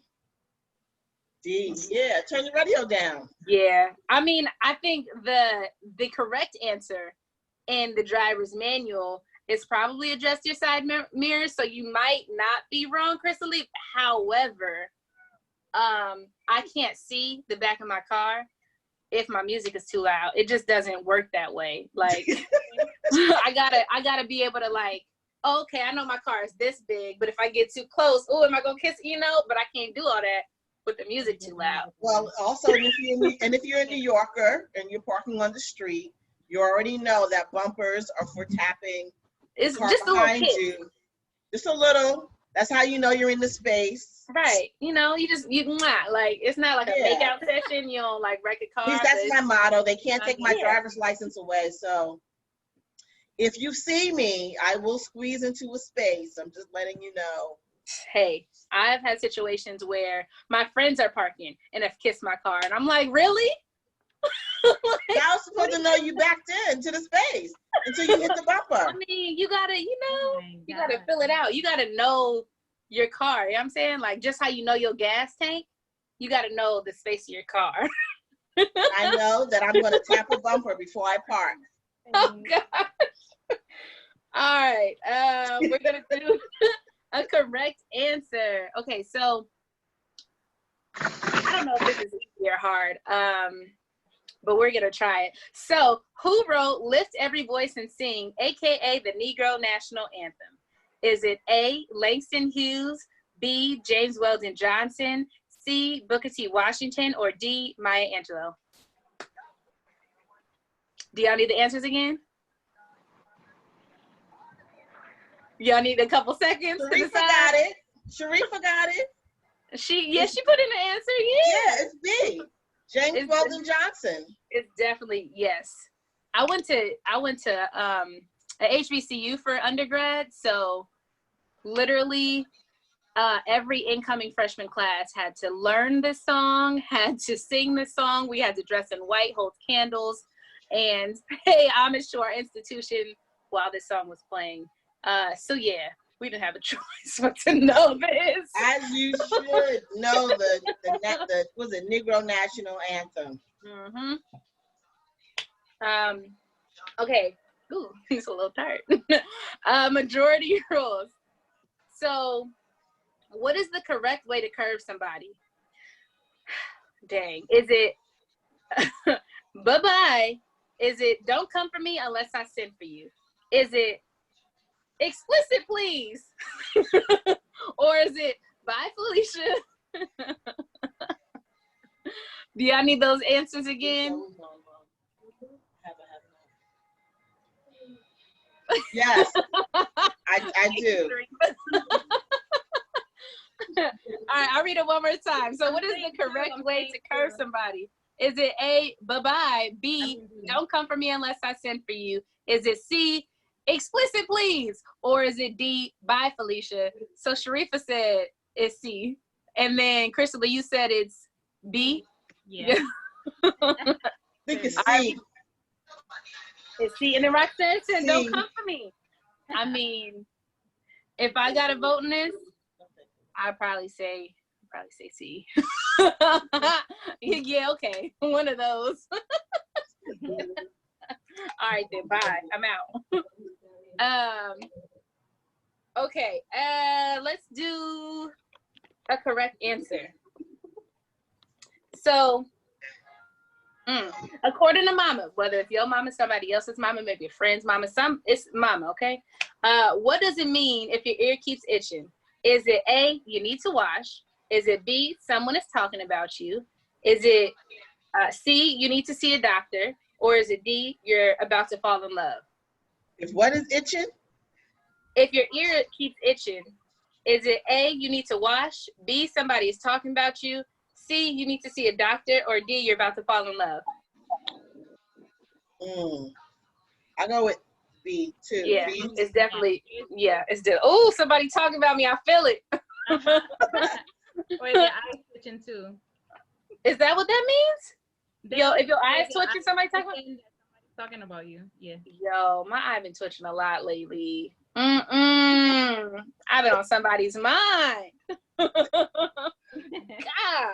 Let's hope it's all good.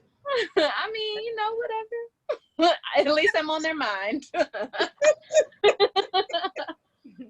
do another correct answer. What does the word thought stand for? Is it twerking? Okay, let me get another. We're not gonna. Okay, before another correct answer wins. Before he was a member of the Nation of Islam, what was Malcolm X called? Was he A, Young Slim, B, Red, C, Slim, or D, Detroit Red? Roxanne said she was from Detroit, right? Roxanne was like, I don't know that. Dang. We got any answers, or do we need the things? Read them again. Yeah.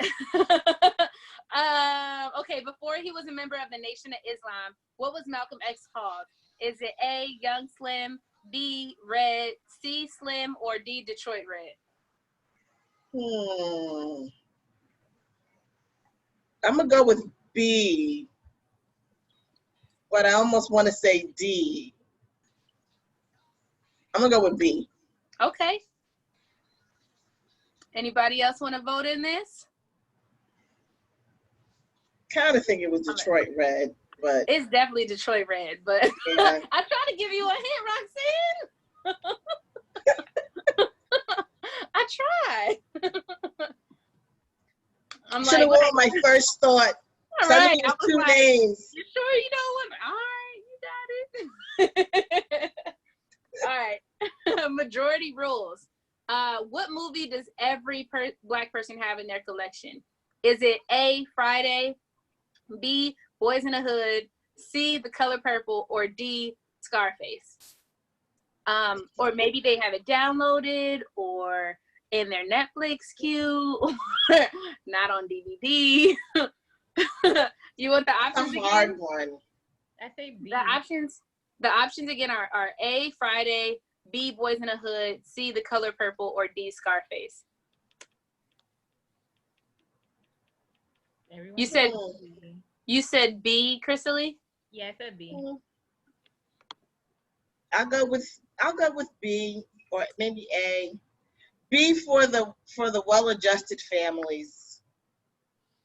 Okay.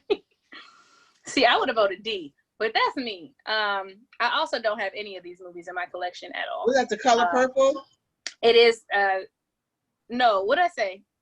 I meant The Color Purple, but I said I said D. So I'm C seeing a is lot of what's C's, what's right? C? C is the color purple, and Yeah, B is Boys in the Hood. I So kind of go with Scarface from my generation, but Friday is my mother has Friday. I'm sorry, in her collection. I don't know. I see a lot of color purples. Oh, that was such a sad film. Never for me to watch Yeah. again. Never ever. I don't ever have to see that movie again, and I'll be perfectly fine. I don't think my children need to either. I'm fine. The book My was mother good. loves it. Why are you The making book, a face at me, the Angel? the book was good. The book was good. The movie though, I just cried from beginning to end. I couldn't take it. Inspirational. See, I'm emotional, and I feel like The Color Purple was just, like you said, it was sad for no reason. Like, not that it didn't have a reason, but it was just like, just sad. Everything about it was sad. Like, her whole life was sad. I don't need that in my life. I need something that's gonna be inspirational. Like, oh dang, she became like a multimillionaire. Like, oh wow, she's amazing. Like, not that she wasn't. Shout out to Celie. Anyway, let's get back to it. Woo. Okay. So this is majority wins. What do you eat on your grits? Is it A, cheese, B, salt and pepper, C, sugar, or D, butter? We had this conversation before. We did, because I'm from California, and we do things different. Yeah, y'all don't count. It's salt and pepper and butter. Nah. It's butter and sugar. What? No, see that right there. I don't know where you from. I'm from California. It's not cereal. It's not cereal. You add sugar to your cereal? If it's Cheerios, yes. Who eats plain Wait, like Cheerio? Like, no, I love Cheerios. Honey Nut Cheerios. If it's cream of wheat, yes. Oatmeal, cream of yes. wheat, sugar, and butter. Grits, sugar, but not butter. grits. No. Oatmeal, brown sugar. Where are my Southern people on this call? I know my Caribbean people. Most of y'all don't even eat grits. Y'all just go. Y'all don't eat grits? I don't eat grits. No, they don't eat grits. A lot of them. Why no. not? Like, Crystal, tell us nasty. I didn't grow up with grits. It's nasty to no. No, it's not. But it's nasty to you though. Like, I understand you didn't eat them growing up, but you're like, this is gross now. Yeah, I don't eat them. Yeah. Wow. You didn't know? I didn't know. I mean, I haven't had that experience with the Caribbean people in my life. Now, not all, but a lot. I was gonna say, because the But a Caribbean people in my life, they're like, ooh, grits, but they also add cheese on it. I think that's a New York thing. They add cheese to the grits. Not, they add it in other places, but it is it's probably for the newfangled people, because growing up, cheese did not come near the grits. It was salt and pepper and butter. I did have a relative from, I think, South Carolina who would put sugar and milk in his grits on occasion, but that was just him. The rest of us, when people ask you, what do you eat with your grits? I said bacon. I don't know, eggs. Right. Sharifa said shrimp. So yes, I feel that. Shrimp and shrimp and grits. Now I could take that savory, okay? That's but even with shrimp and grits, there's no sugar in the grits. Even if I put a little cheese on it, I would still prefer a little bit of sugar in it. Like just a tinge. You feel me? I mean, I'm just saying. It's okay. Try it, and then come back to me. No, it's okay. I've had it. We will just forever be divided. There are going to be the sugar people with the grits, and the salt and pepper people with the grits, and then there are others who are saying, "Why are you guys eating that? It's nasty." Right, grits is disgusting. I love grits. That's my jam. But anyway, okay. So another majority wins, right? So. When are Black folks most likely to change their voice? Ooh, we were talking about this the other day. Is it A, when a bill collector calls? Is it B, at work? Is it C, in front of white folks? Or is it D, at church? Hmm. Hmm. You should be able to pick more than one answer for this one. I know. C and D. B and D. Because we don't have to answer the phone when the bill collector calls. Oh yeah, no, we got caller ID these days. And but what was B? B is at work. No, well, I agree. Is it deadly? Yep, I agree. It's work for me.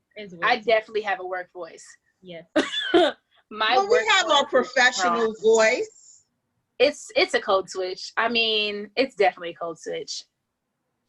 Yeah. That's not how I speak to my friends at all. My friends, when they call me, they're like, "You're at work. Never mind. I'll talk to you later." How did you know? How did you know?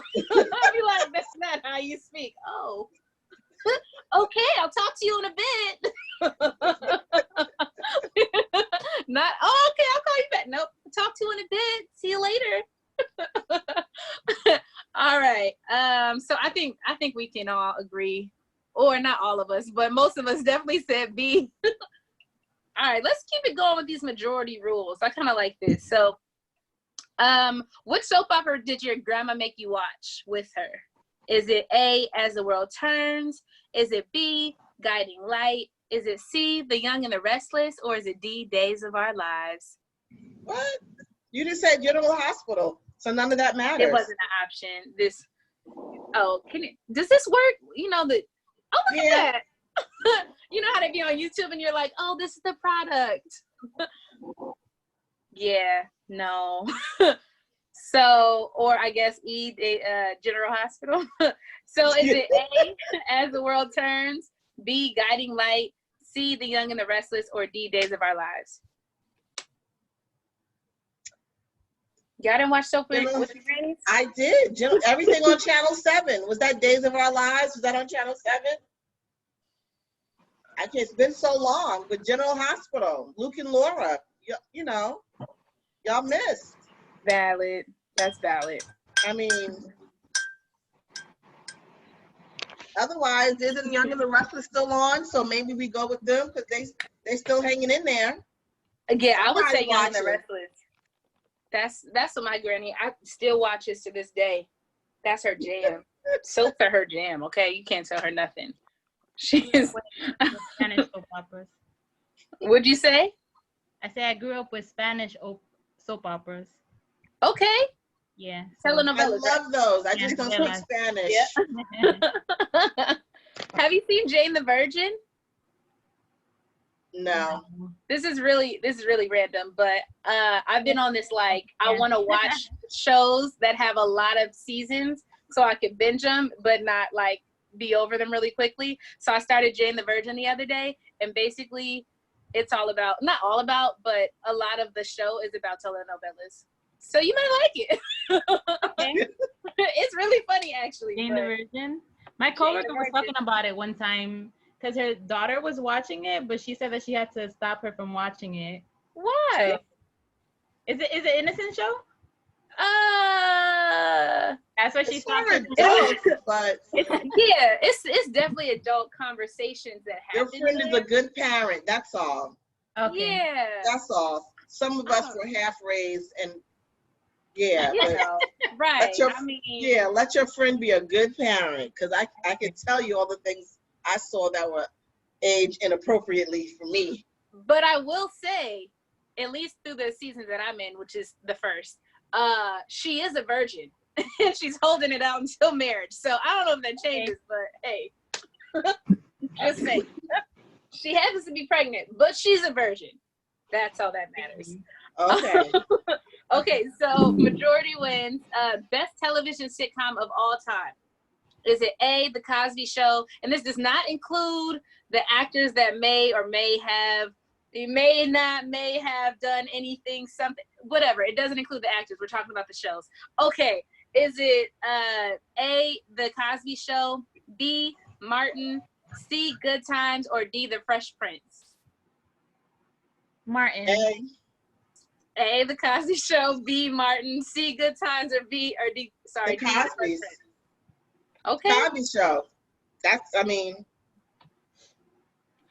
The others were good, but they weren't the Cosbys. I don't know. I could see that. I mean, I enjoy the Cosby Show. You know, it's not up to me. It seems like the Cosby Show, you know, definitely won. I can see how it would win. Well, what's your favorite? I mean, I feel like out of the four, the Fresh Prince definitely spoke to me on a different level. I mean, to this day, like Will's style, the style of the show, everything like was lit. Like my man still has J's coming out. They just had J's the other day. What, the reverse Fresh Prince or something like that? Like my man's he's a cultural icon and influence to this day. So I don't know. I'm going with the Fresh Prince. We had the Cosbys and we had Hillman. Yes, he has the clothing line. He's about to reboot the series. Like, I know. But Will Smith is very important. Right. He's that man. So you know, for me it's the Fresh Prince. Shreeva was like, nah, still the Cosby Show. Yeah, I feel you. Stand in your power, okay? Stand in your truth. Okay, so this is the correct answer wins. And like I said, pop culture, okay? Think of that when I'm asking this question. Okay. If they climb through your windows, you should hide your what? Is it A, money? Is it B, Easter eggs? Is it C, kids and wife? Or is it D, television? I can repeat it. They know. I know you can repeat it. Angel knows. What's exactly. So hide what is your it? Kids and hide your wife. That's it. They climbing through the windows. Hide your kids, hide your wife. It's nothing your people's up. Not my money. No, they taking the people. You never saw I don't know his name. And hide your husbands. Right. He had on a head wrap. You know what I'm saying? And that was funny. It was a meme. I guess it's now called a meme. Yeah. Okay. Correct answer wins. According to Kanye, who doesn't have the answers? Is it A, Taylor Swift, B, Beck, C, Jay-Z, or D, Sway? 4. I'm going with Angel again. Angel is D.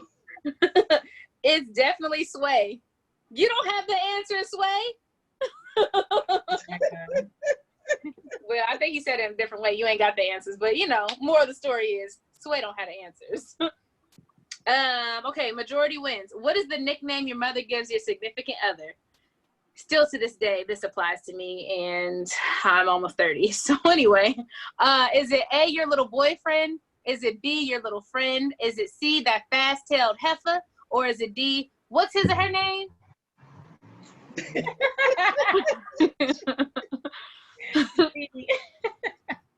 Your little friend, that's your mom? Oh, you said, was it his or name? What's the face? What you know? That's what you go with. I'm gonna have to go with A, your little boyfriend. Even to this day, like, dang, he not grown, no? Like, we not adults. He's a little boy still. Gosh, mom, wow. But I think, so you said D. Wait, what did you say, Angel? You didn't answer. Okay. I like how we're having this like silent conversation, but I'm picking up what you're putting down, okay? I'm sorry. I didn't answer. No judgment. You didn't have to unmute. I felt what you were saying. Okay.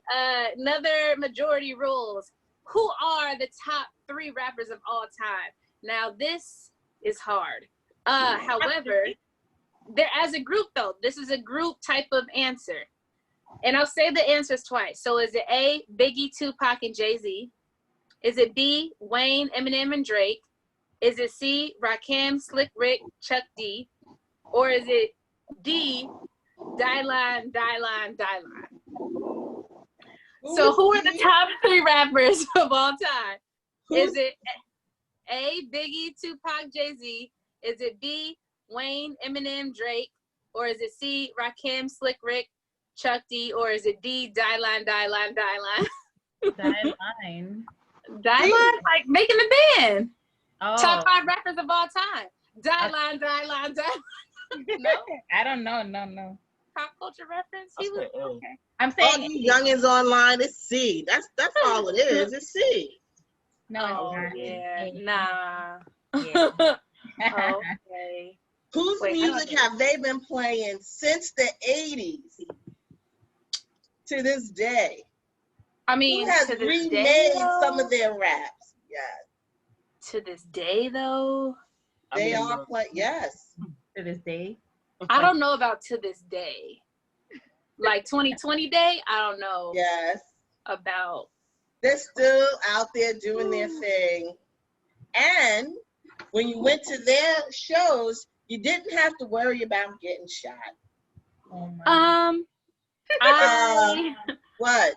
I've never been to any of these other performer shows, so I can't say. I've been to She their said that's part of hip hop. Oh no, not the culture, Lord. I've been to Slick Rick shows and some of the others, and you know what? No one was getting shot.